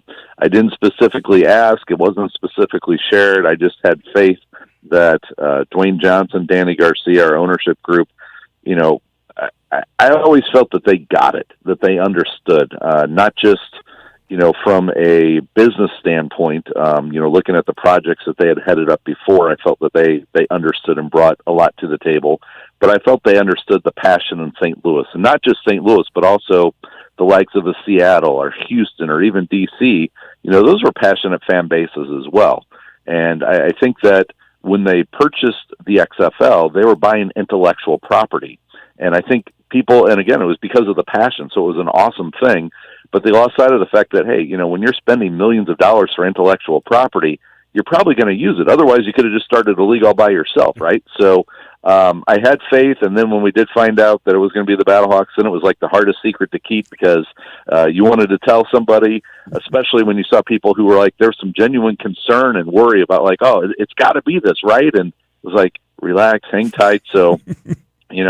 yesterday, I told some people it was like Christmas morning, and it was the longest and best Christmas in a long time. It was fantastic. Good morning, Brian. Gabe Pfeiffer here. So what can we expect from the league's return? What sort of schedule are we going to be looking at? How many games? All that stuff. Well, it'll be 10 games again. There's 8 teams.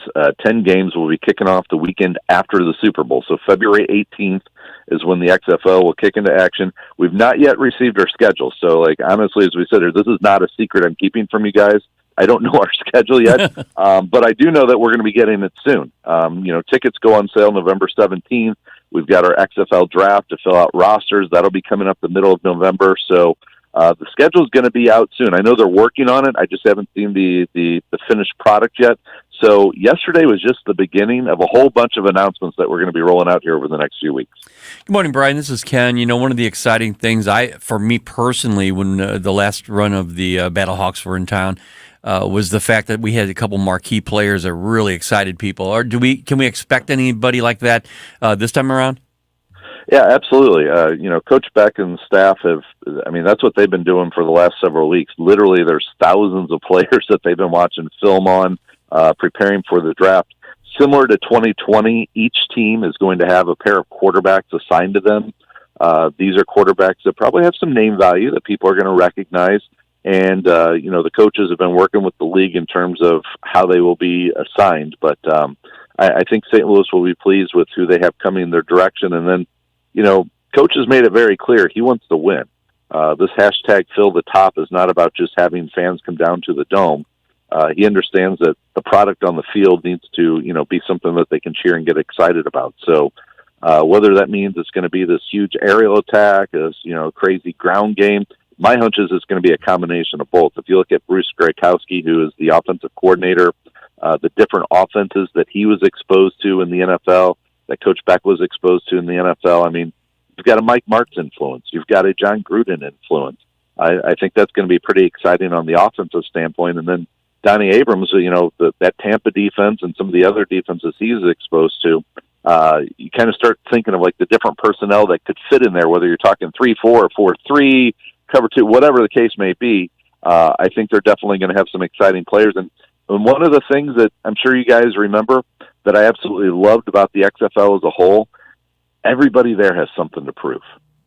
Yeah. Whatever the case may be, everybody has something to prove, whether they're trying to get to the NFL for the first time or get back to the NFL, or they're playing that one more time so that their kids are finally old enough and can see dad in uniform. Whatever the case may be, it's like everybody's got some kind of chip on their shoulder, some kind of motivation. And when you have that kind of drive, it leads to a very exciting game. We're visiting with Brian Stoll now with the St. Louis Battlehawks. Okay, let me ask you about the chip on the shoulder. Is there a little bit of that maybe with the XFL? Because the XFL was gaining so much momentum. The Dome had, the team had just announced, okay, we're selling out the bottom part of the Dome. Let's open up the top of the Dome, and then everything gets shut down. That's got to be really frustrating. So is there any sort of maybe corporate culture of a chip on the shoulder to build that back up? As as an entity itself?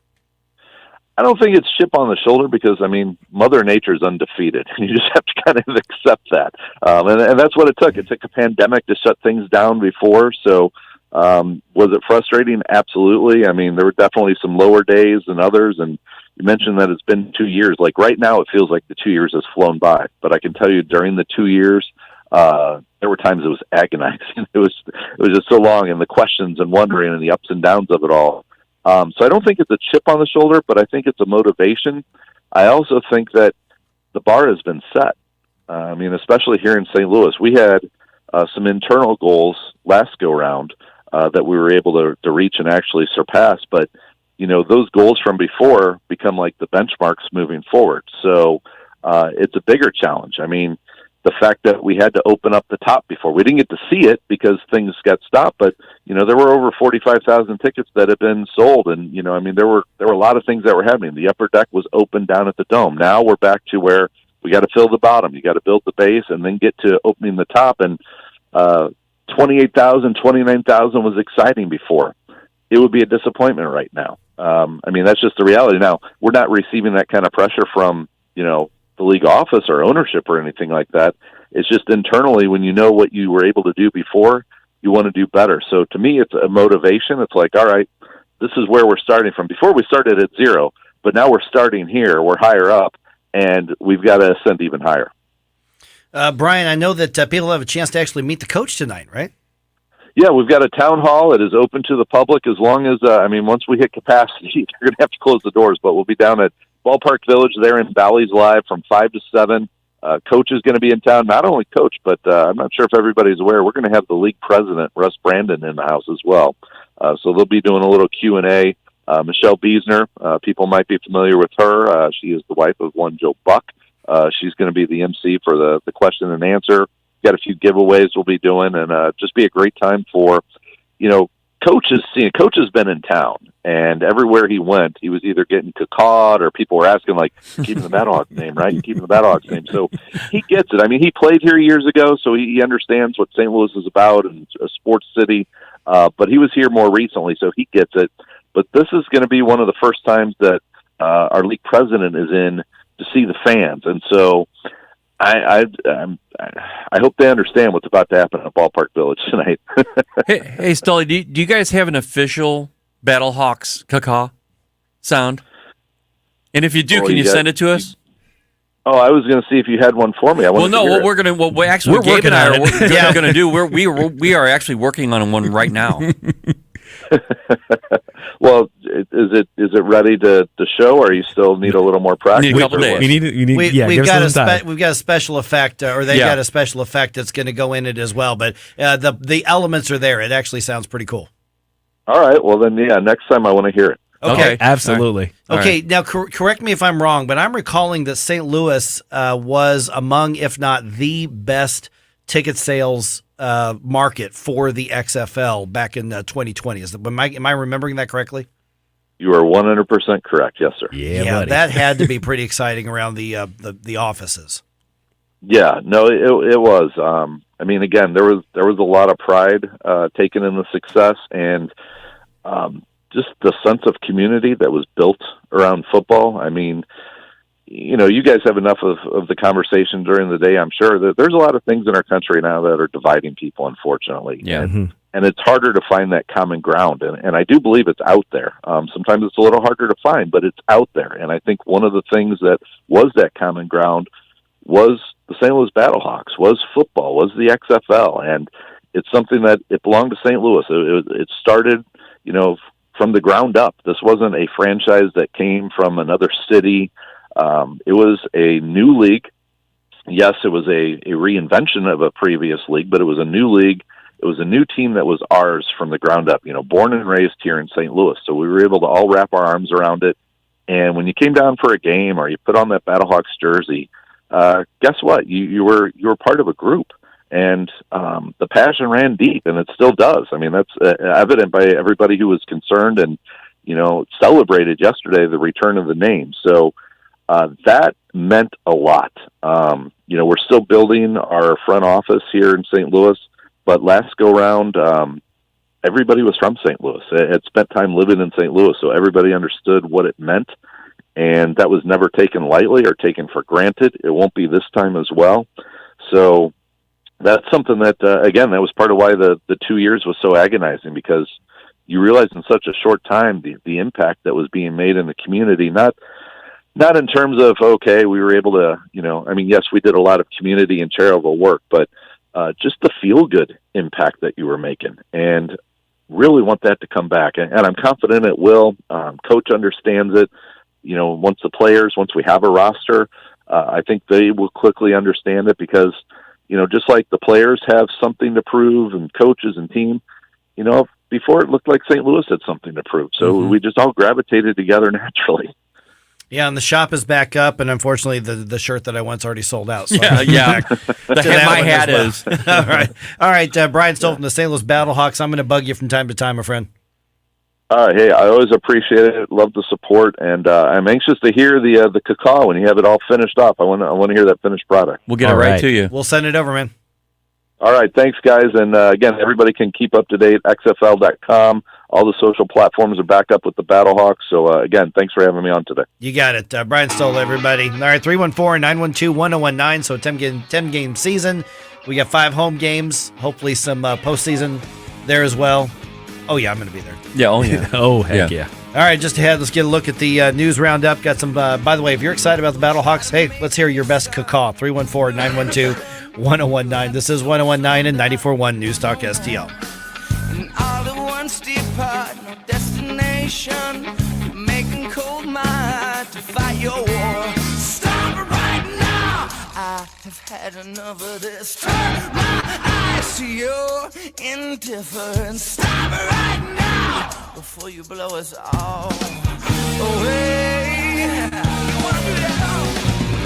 Get up, can't you hear the alarm? Get up, this is your cousin car. Get up, what are you waiting for? Get up. Get up, St. Louis. It's Mike Ferguson in the morning. Made in St. Louis, for St. Louis.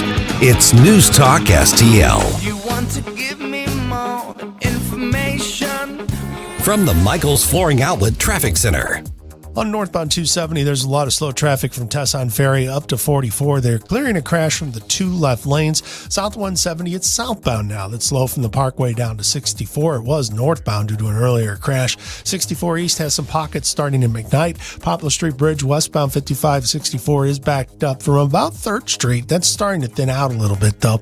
This report sponsored by Walgreens. I'm Joe Sonderman from the News Talk STL Traffic Center. Finding the right Medicare plan was no easy feat until I found Walgreens Find RX coverage. Compare plans online, over the phone, or in person, and find plans with low-cost copays. When you need to talk Medicare, Walgreens is here. Start shopping today at walgreens.com/Medicare. Colombo here for Agers Heating and Air Conditioning. We trust Agers with our home because their number one priority is doing right by the customer. Temperatures are changing outside, and as we transition from warmer temps to cooler ones, if you have any issues keeping your family comfortable, don't wait. Call the great team at Agers so they can address the issue before it gets worse.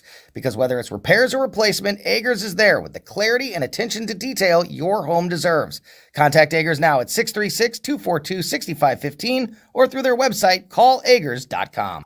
Ben Brown is the unwavering fighter Missouri families need in the state Senate. A local restaurant owner, Ben Brown fought against unconstitutional COVID mandates and won. Ben Brown received the NRA's highest rating for his commitment to protecting the Second Amendment. Ben Brown is the only candidate endorsed by the Fraternal Order of Police because he proudly stands with our law enforcement officers. And Ben Brown is endorsed by Missouri Right to Life. He will always defend the unborn. November 8th, vote Ben Brown, the true conservative choice for state Senate.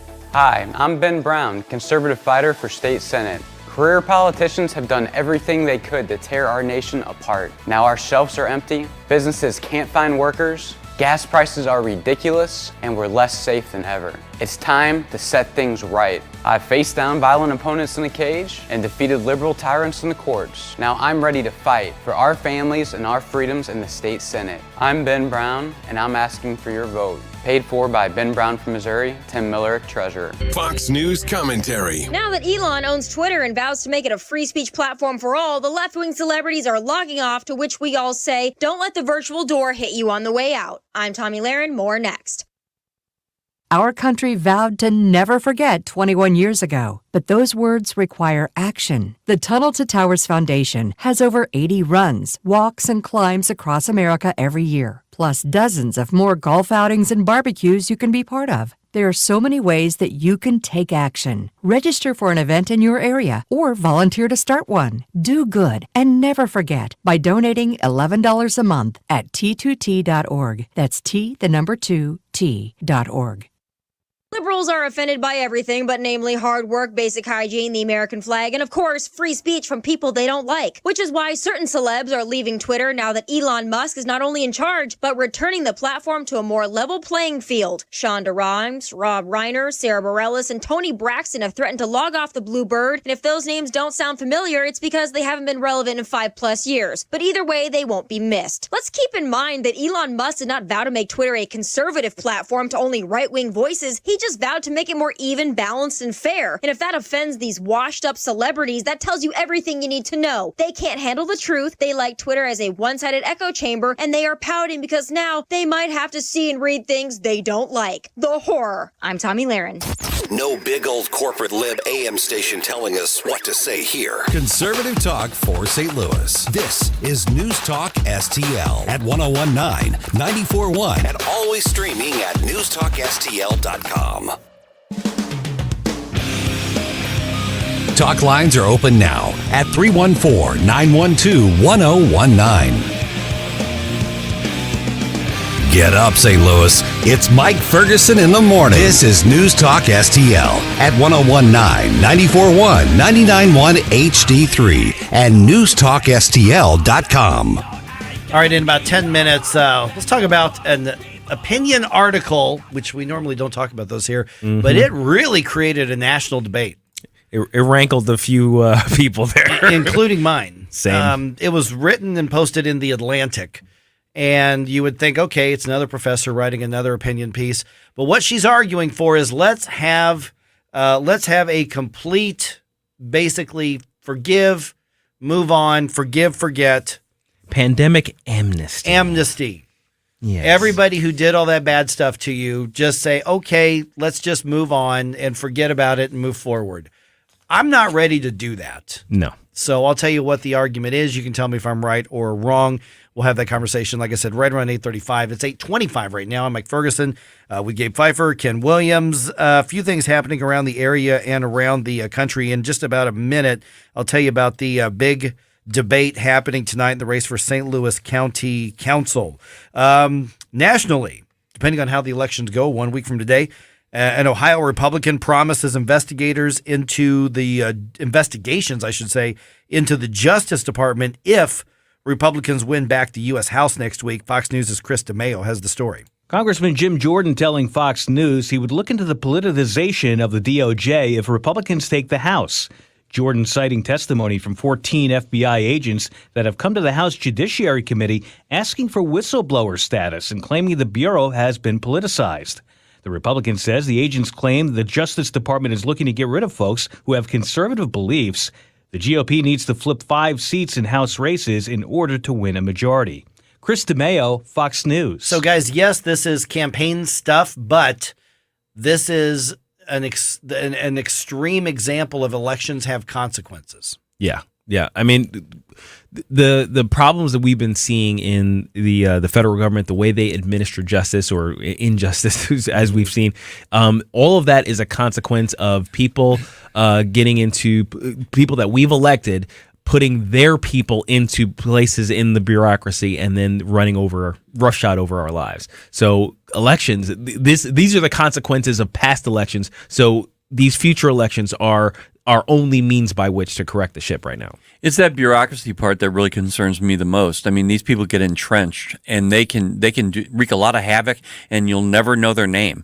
The one big thing, I think, is that the fact that they've weaponized so many different parts of the government.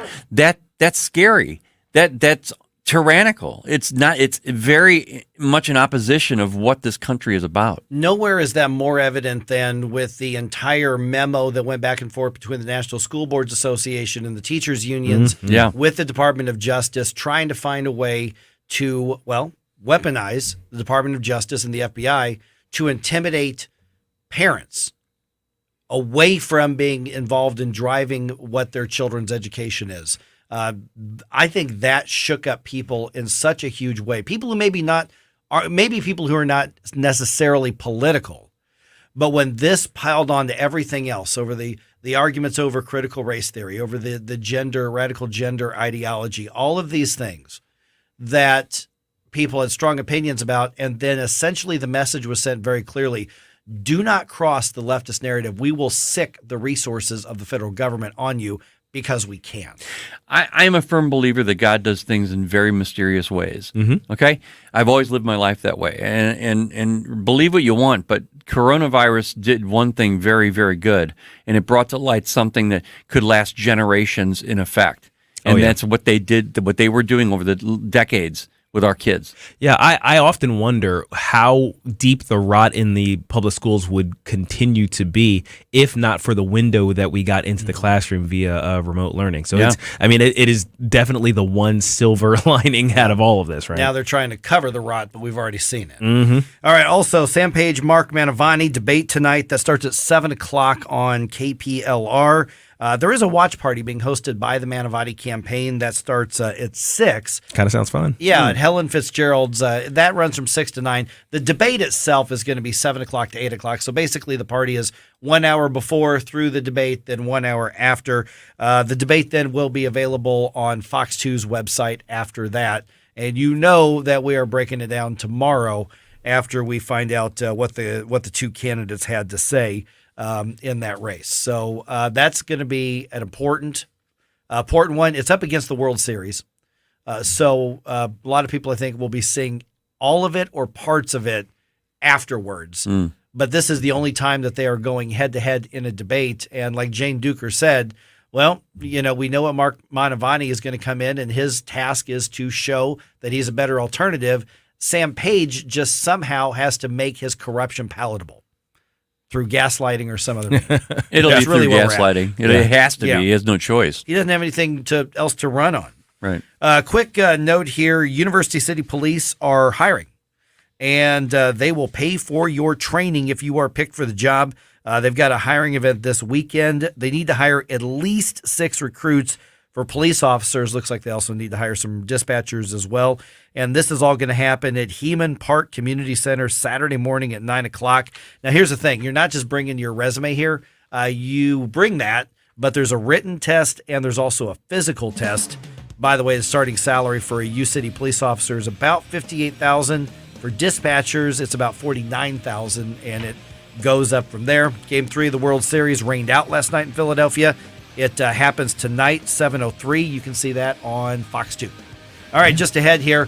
Is it time to just give amnesty and forgive and forget all the terrible things that were done to us during COVID? An op-ed in The Atlantic has, I would say, beyond kickstarted a national conversation, and it's not going the way I think that she wanted it to go when she published that.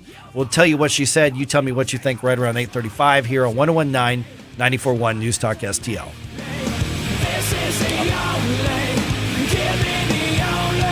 For podcast articles and more, find us on NewstalkSTL.com. Get up, St. Louis. It's Mike Ferguson in the morning. Made in St. Louis for St. Louis.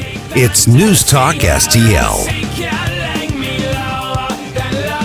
St. Louis's new choice for conservative talk. I think they're trying to attack the American people. Live and local. Gabe, Mike, Ken, you guys are my morning cup of mental coffee. I love the show. Definitely a convert from the old one. This is News Talk STL.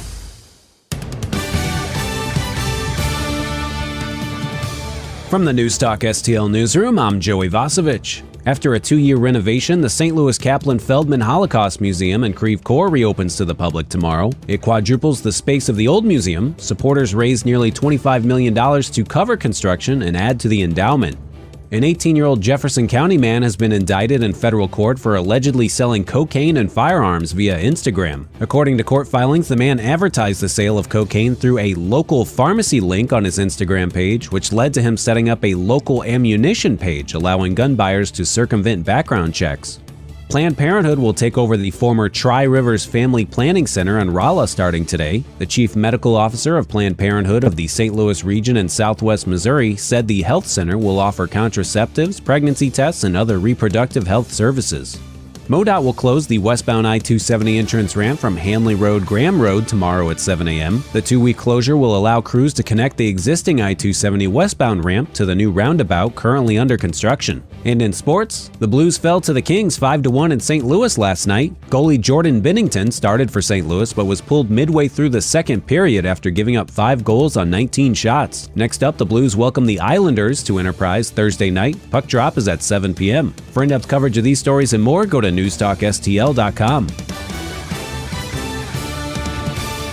From the Michaels Flooring Outlet Traffic Center. We're doing pretty well now with the exception of northbound 270. It's backed up from Tesson Ferry to I-44. They're working to clear a crash on the 2 left lanes. 270 westbound, still a lot of volume coming in from Old Halls Ferry to West Florissant. It's construction work in the right lane. Elsewhere, we're looking better. 6455 westbound. 64 to the Poplar Street Bridge is improving. It's just heavy at Route 3 now. 55 north had 5 minutes coming up through Weber and Gasconade. This report sponsored by Walgreens. I'm Joe Sonderman from the News Talk STL Traffic Center. Finding the right Medicare plan was no easy feat until I found Walgreens Find Rx coverage. Compare plans online, over the phone, or in person. And find plans with low-cost copays. When you need to talk Medicare, Walgreens is here. Start shopping today at walgreens.com/Medicare. From the News Talk STL Weather Center. Widespread fog across the area this morning, some of it quite dense, so take it easy on the way in. 72 degrees for the high today. The fog will burn off by mid-morning, and we get into some sunshine this afternoon. What a first day for November, huh? Overnight lows tonight near 50, the high on Wednesday, and really the rest of this work week, daily highs in the mid-70s with sunshine. Our next chance for rain looks to be on Saturday.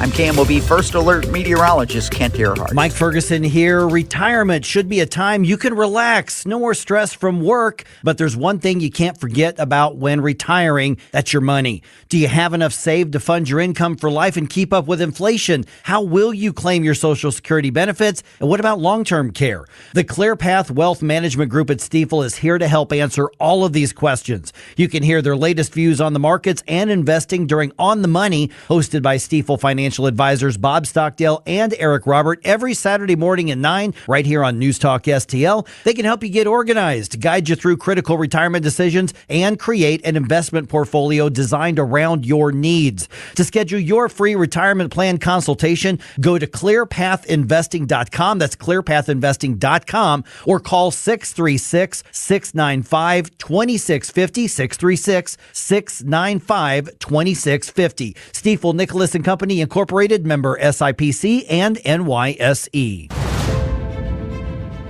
Plain talk from our true constitutional conservative voice, Mary Elizabeth Coleman.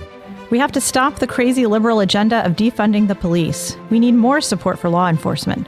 Give them the tools to stop violent crime, illegal immigration, and the cartels from flooding our state with their illegal drugs. Mary Elizabeth Coleman opposes all taxpayer funding for illegal immigrants and will fight to cut state funding to cities that give sanctuary to illegal immigrants. Biden's open border policy has brought fentanyl to our neighborhoods. Thousands of Missourians are dying as a result. Missouri should join the other states and send our National Guard troops to the border if that's what it takes to keep our families safe. True constitutional conservative Mary Elizabeth Coleman supports a Parents' Bill of Rights, is pro-jobs, A-rated by the NRA, and the only one in this state Senate race endorsed by Missouri Right to Life. Paid for by friends of Mary Elizabeth Coleman. The candidates. We're going to win this campaign. The issues. Gas prices, Biden inflation. The election news, analysis, and opinion you won't get anywhere else. Decision 2022 happens. There's a backlash coming on News Talk STL.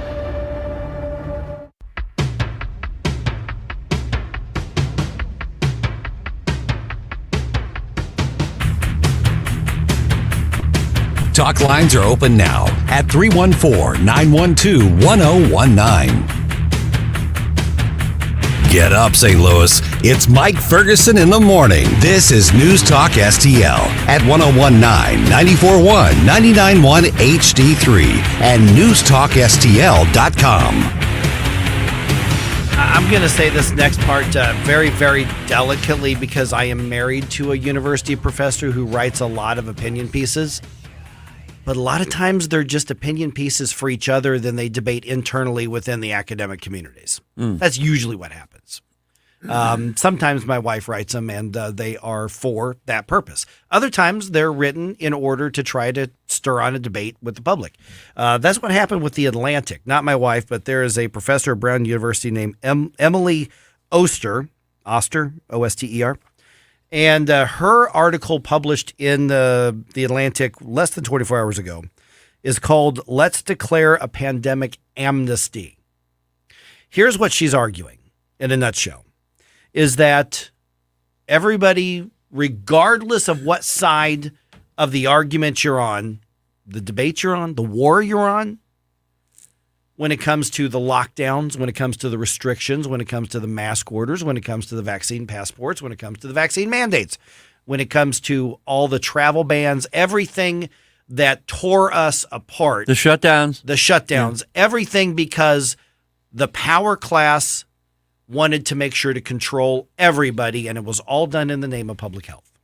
Her argument is basically let bygones be bygones. We have to unite. We have to forgive each other and move on. And she starts off her article by talking about her family going on a hike outdoors and her 4-year-old child screaming at another child who got too close by yelling social distancing. 4-year-old. Now, she eventually came around to the more common sense part of this. Took her a long time. But if you are a parent and you have scared your 4-year-old child into screaming at another child social distancing, you messed up as a parent.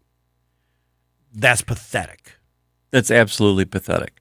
My daughter, I told you earlier, my daughter played softball. She was in her junior year when this all went down.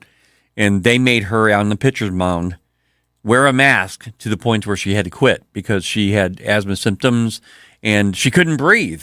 She chose she chose to swim because, and one of her reasons for choosing the swim, by the way, was because they could not possibly make her wear a mask. Right. But there was a guy who was surfing. I remember the story. He was actually surfing. The police went out and arrested him or They something. went and pulled him out of the ocean and arrested him for violating COVID shutdown stay-at-home orders. Okay. So you forgive as a Christian, but you don't forget. When you forget, that means it happens again. This argument that she's making in this article is that, well, public officials had to do something. They had to make difficult choices, and we didn't have all the best information, so just assume that everybody had the best of intentions. I refuse to do that. I know that, you hear sometimes, especially in the left, they'll say, just do something. Right. Well, that's the problem. That right there is the actual problem. You don't just do something to make something happen. You have to analyze. You have to figure out what you're going to do before you make that move, because sometimes moves have consequences that you don't want. There's a doctor, and she's kind of got a podcast following named Sydney Watson. She is Australian and, Australian American. And she, I think, put it very, very well when she responded to this article called "Let's Declare a Pandemic Amnesty." And I agree with pretty much everything you're about to hear from Dr. Sydney Watson. So I'm not going to forget. I'm not going to forget what the government did and didn't do over the last number of years. I'm not going to forget what the police forces in countries all around the world did to their own citizens. The overreach and tyranny that they participated in because they were just following orders. I'm not going to forget any of that. I'm not going to forget children being ripped out of school, being taken away from their friends and shoved into online classes that were not helpful to them, that damaged them emotionally and psychologically, that they in some ways might never come back from. Kids are resilient, but I'm not sure how resilient.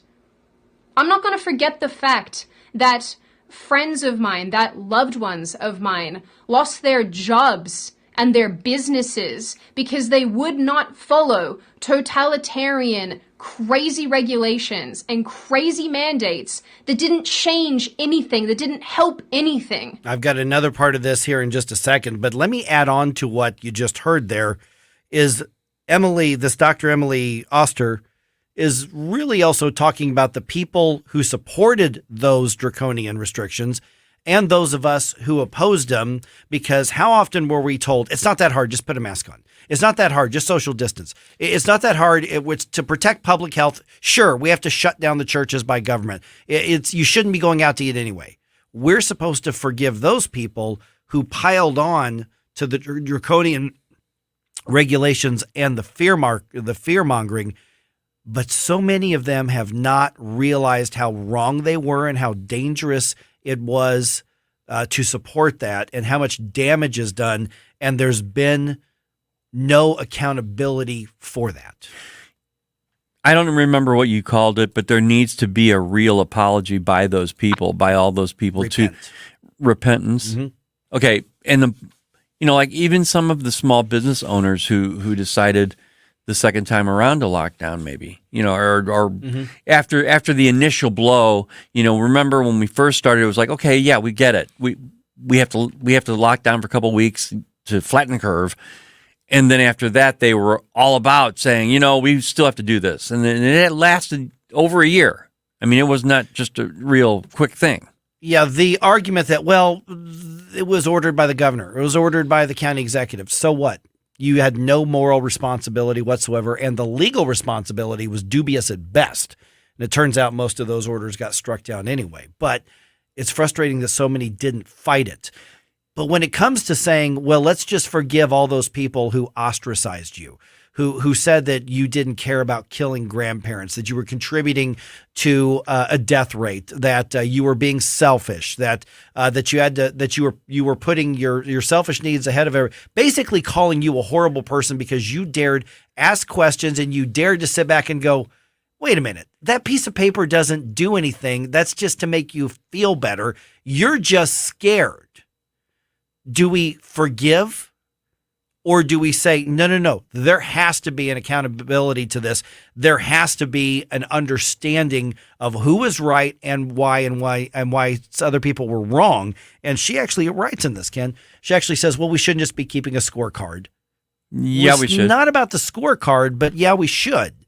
It's not the scorecard. It is the documentation of what one side of our society and culture did to another. And until the side that was wrong, and you all know you're wrong at this point, and if you're not, you're just too dumb to be in a conversation with me anyway. And let's be fair, it was primarily on the left.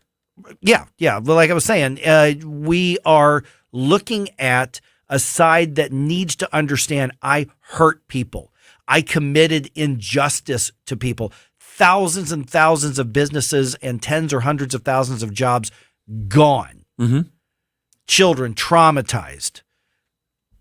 Elderly people dying alone, people not getting medical treatments, diagnostic and preventative. This isn't a matter of going, oh, well, no harm, no foul. There was harm. There was a lot of harm. I always think about the people who were sent, the older people who were sent back into the nursing homes to die, and the family members who had to look at them through a window and couldn't talk to them when they should have been able to. They should have been able to get with them. And they were kept away because of that whole protocol. And it was all based on fear. And she's arguing, well, we just didn't have enough information. Then you had no right to try to run people's lives. You had no right to sick the police on them. You had no right to fearmonger. You had no right to violate people's rights. So the fact that, well, you tried, but you had bad information is not enough for me to say this is over at this point. I'm just moving on. No, if you didn't know, then you shouldn't have taken action. Right. 314-912-1019. We have to make sure this never happens again. That's why I'm not willing to say, okay, amnesty, hug it out, everybody. Yeah. Unless you want a social distance, then obviously just wave at me. No. Right. Not happening. 314-912-1019. This is 1019 and 94.1 News Talk STL.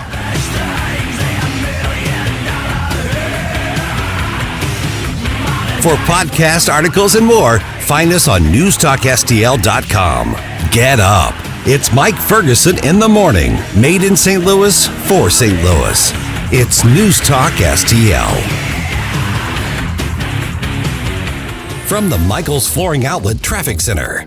We should be improving momentarily, but you still have a lot of slow traffic on 270 northbound Tesson Ferry up to 44. They're clearing a crash from the two left lanes. The vehicles are up on tow, so like I said, we should be improving.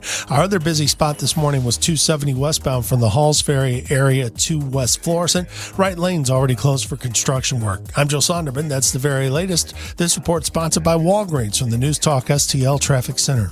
Finding the right Medicare plan was no easy feat until I found Walgreens Find Rx coverage. Compare plans online, over the phone, or in person, and find plans with low-cost copays. When you need to talk Medicare, Walgreens is here. Start shopping today at walgreens.com/Medicare. Columbo and Katie. Nobody has better election coverage for you than us here at News Talk STL, and Tuesday marks 1 week till election night. Join us at 2 p.m. as we get you all the latest info from Crane Durham from nothingbuttruth.com. Weekdays at 2 on News Talk STL. News Talk STL is proud to have Doug Voss of Safe Money Radio as part of our lineup each week. Doug has been a staple on St. Louis radio for many years as one of the leading financial experts in the area. You can hear Doug and Safe Money Radio 3 times every weekend on News Talk STL. But in case you miss anything, you can check it all out at DougVossSafeMoneyRadio.com. What else do our listeners need to know, Doug? Simply put, I focus on helping pre-retirees and retirees build, preserve, and protect retirement assets, and I've been helping my clients solve their insurance and financial needs for the past 33 years. I also strive to educate my clients on how to prepare for retirement, minimize the impact of market volatility on their assets, and deal with the challenges of increased longevity. Call me today at 844-676-SAFE. That's 844-676-7233. Doug Voss is a registered representative. Securities offered through DHL Securities LLLP, member FINRA and SIPC. Nancy Pelosi and Joe Biden are ignoring kitchen table issues. Liberals are fighting to defund the police, indoctrinate kids, open the border, and put boys in girls' sports. I'm Ann Wagner. The people I talk to know better. Let's work for what matters most. Lower costs, parents' rights, and safer streets. Ann Wagner is working for common sense solutions to the problems you face. She's challenged the big government machine in Washington and delivered a tax cut for middle-class families. Ann has stood with parents to defend their right to make decisions on the upbringing, education, and care of their children, protecting our kids from radical leftist indoctrination.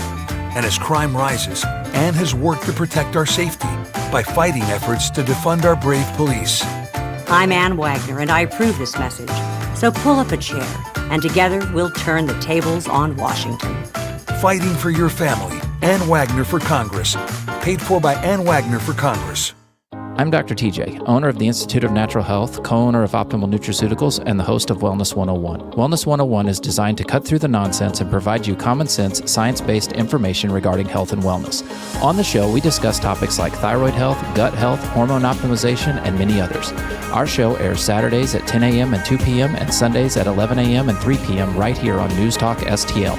For more information, visit us at inhstl.com. That's inhstl.com. The news and talk North Korea launched an intercontinental ballistic missile that matters to St. Louis. Looters that were arrested are illegal aliens. News, analysis, opinion. The 2022 midterm elections. 101.9 and 94.1. News Talk STL.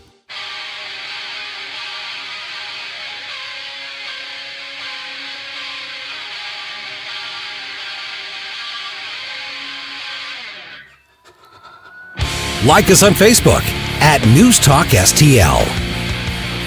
This is Mike Ferguson in the morning. This is News Talk STL at 101.9, 94.1, 99.1 HD3 and NewstalkSTL.com. We had to get to that information break, but I've got a second part of Sydney Watson's comments, kind of the very tail end of it. And if you're just joining us, what's happening is there's an article in The Atlantic, and normally just an op-ed is just that. It's just an op-ed, and a few people have their agreements or disagreements, and they put them in the context, or contents or comments and all that kind of stuff.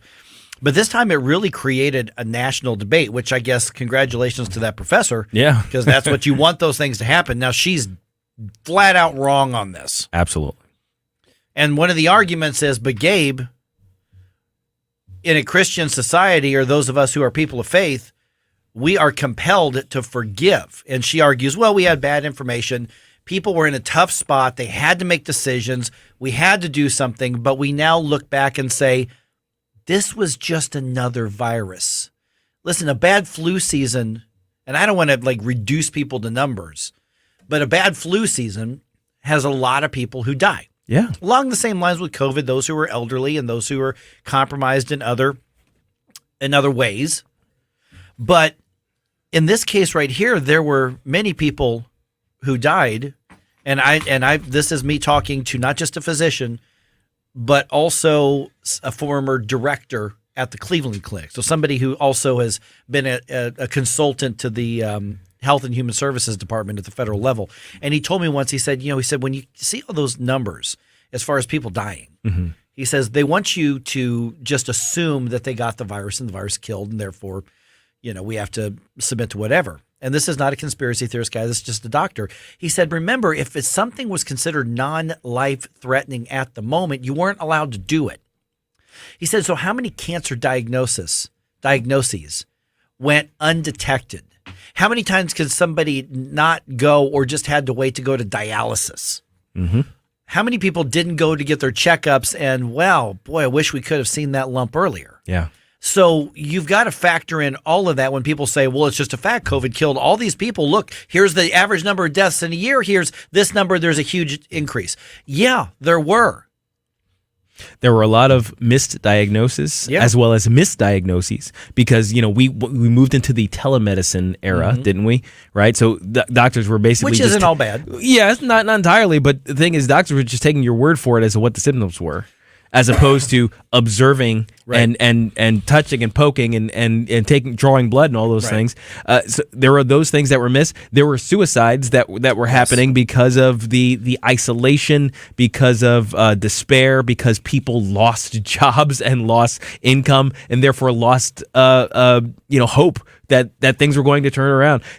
There was so much that happened because of the way we responded to COVID that was not the responsibility of the disease, COVID. The pandemic was not of the virus. The pandemic was of government and culture. Absolutely. So Sydney Watson, the Australian doctor, I just played part of her argument saying, I'm not going to forget police tactics used to rip people away from their jobs, closures of businesses, children being pulled out of school. And she listed all these things. But here's kind of the closing part of her sort of podcast statement that I really found compelling. I'm not going to forget the fact that people couldn't see their loved ones as they were dying in hospital. They couldn't go to cemeteries, couldn't go to their funerals, couldn't say goodbye. I'm never going to forget any of that. Because if the last number of years has taught us anything, it's that government a lot of the time has no idea what they're doing. And they act without consequence, without repercussion, and you are the one who loses out. But they don't care. They don't care, and they never will. So I'm not going to forget. And I hope that you won't either. And so the argument being, well, they were in a tough spot. I don't care what kind of tough spot they were in. Sam Page issued multiple orders. You're not allowed to leave your house except for these circumstances. Who the hell are you to tell me that under any circumstance? Yeah, that's crazy. J.B. Pritzker, you're shutting down all the businesses. You're not allowed to go. Even if you want to, you're not allowed to go. And as the information piled up saying, this isn't right, stop being reckless, stop being selfish. Just do what you're told. And around the world, it didn't become a battle against a virus. It became a fight to maintain control of the populace. Yeah. Now I will correct the record just a little bit. Sydney is not a doctor. Oh, what is she? No, she's just a podcaster. Oh, I followed her for ages. She put doctor in her Twitter profile as a joke, and the thing is, she was the one who was squeezed in between the obese people on the airplane. That was her. That was her. Okay. And Australian newspapers started calling her doctor because of the Twitter handle, and it became she's now Dr. Sydney Watson. I always hilarious. Look up people before I use their thing, and I saw her referred to as doctor. Yeah, in a reputable publication, but that reputable publication never actually talked to her. I am so glad you corrected. I'm glad you corrected me on that, so we get that right. Yeah. Real quick, we got Steve. If you get about 30 seconds, Steve, I got 30 seconds for you. Hey guys, I read this article yesterday, and big problems with this appeal by this woman is that there's no apologies. There's no explanation that, hey, you were right and we were wrong. No repentance. And the things they did were a lot of the things they did were malicious. Mm-hmm. Absolutely. Yep, so, you hit it. Forgetting it means it can happen again. As they said after the Holocaust, never again. Yeah, you have to know about it. And I got to run to the information breaks too. Thank you so much. Yeah, that's the thing, is because unless there's that acknowledgement and understanding, then there's nothing that has a commitment saying, we won't do that to you again. We won't do that to anybody else again. All right, Vic Porcelli coming your way at 9:04 here on 101.9 and 94.1 News Talk STL. When it comes to spending your tax dollars and teaching your kids, governments and school districts should be an open book. But in Missouri, that's not always the case. Recently, the Show Me Institute sent out a sunshine law request to school districts across the state, asking for information on whether certain topics are being taught. Specifically, a controversial one called critical race theory was included in the list. Many districts didn't respond. Some wanted to charge large fees to process the documents. Lee's Summit outside Kansas City wanted over $35,000. A rural district, Morgan County, wanted $15,000. The Sunshine Law does allow charging a reasonable fee for sending out information, but there's nothing reasonable about $35,000 or $15,000. These districts should want to be transparent about their curriculums. Taxpayers deserve to know what their kids are being taught. Learn more at showmeinstitute.org. The Show Me Minute has been brought to you by Show Me Institute and Show Me Opportunity. 1949, the last time a Republican held the top post in St. Louis City.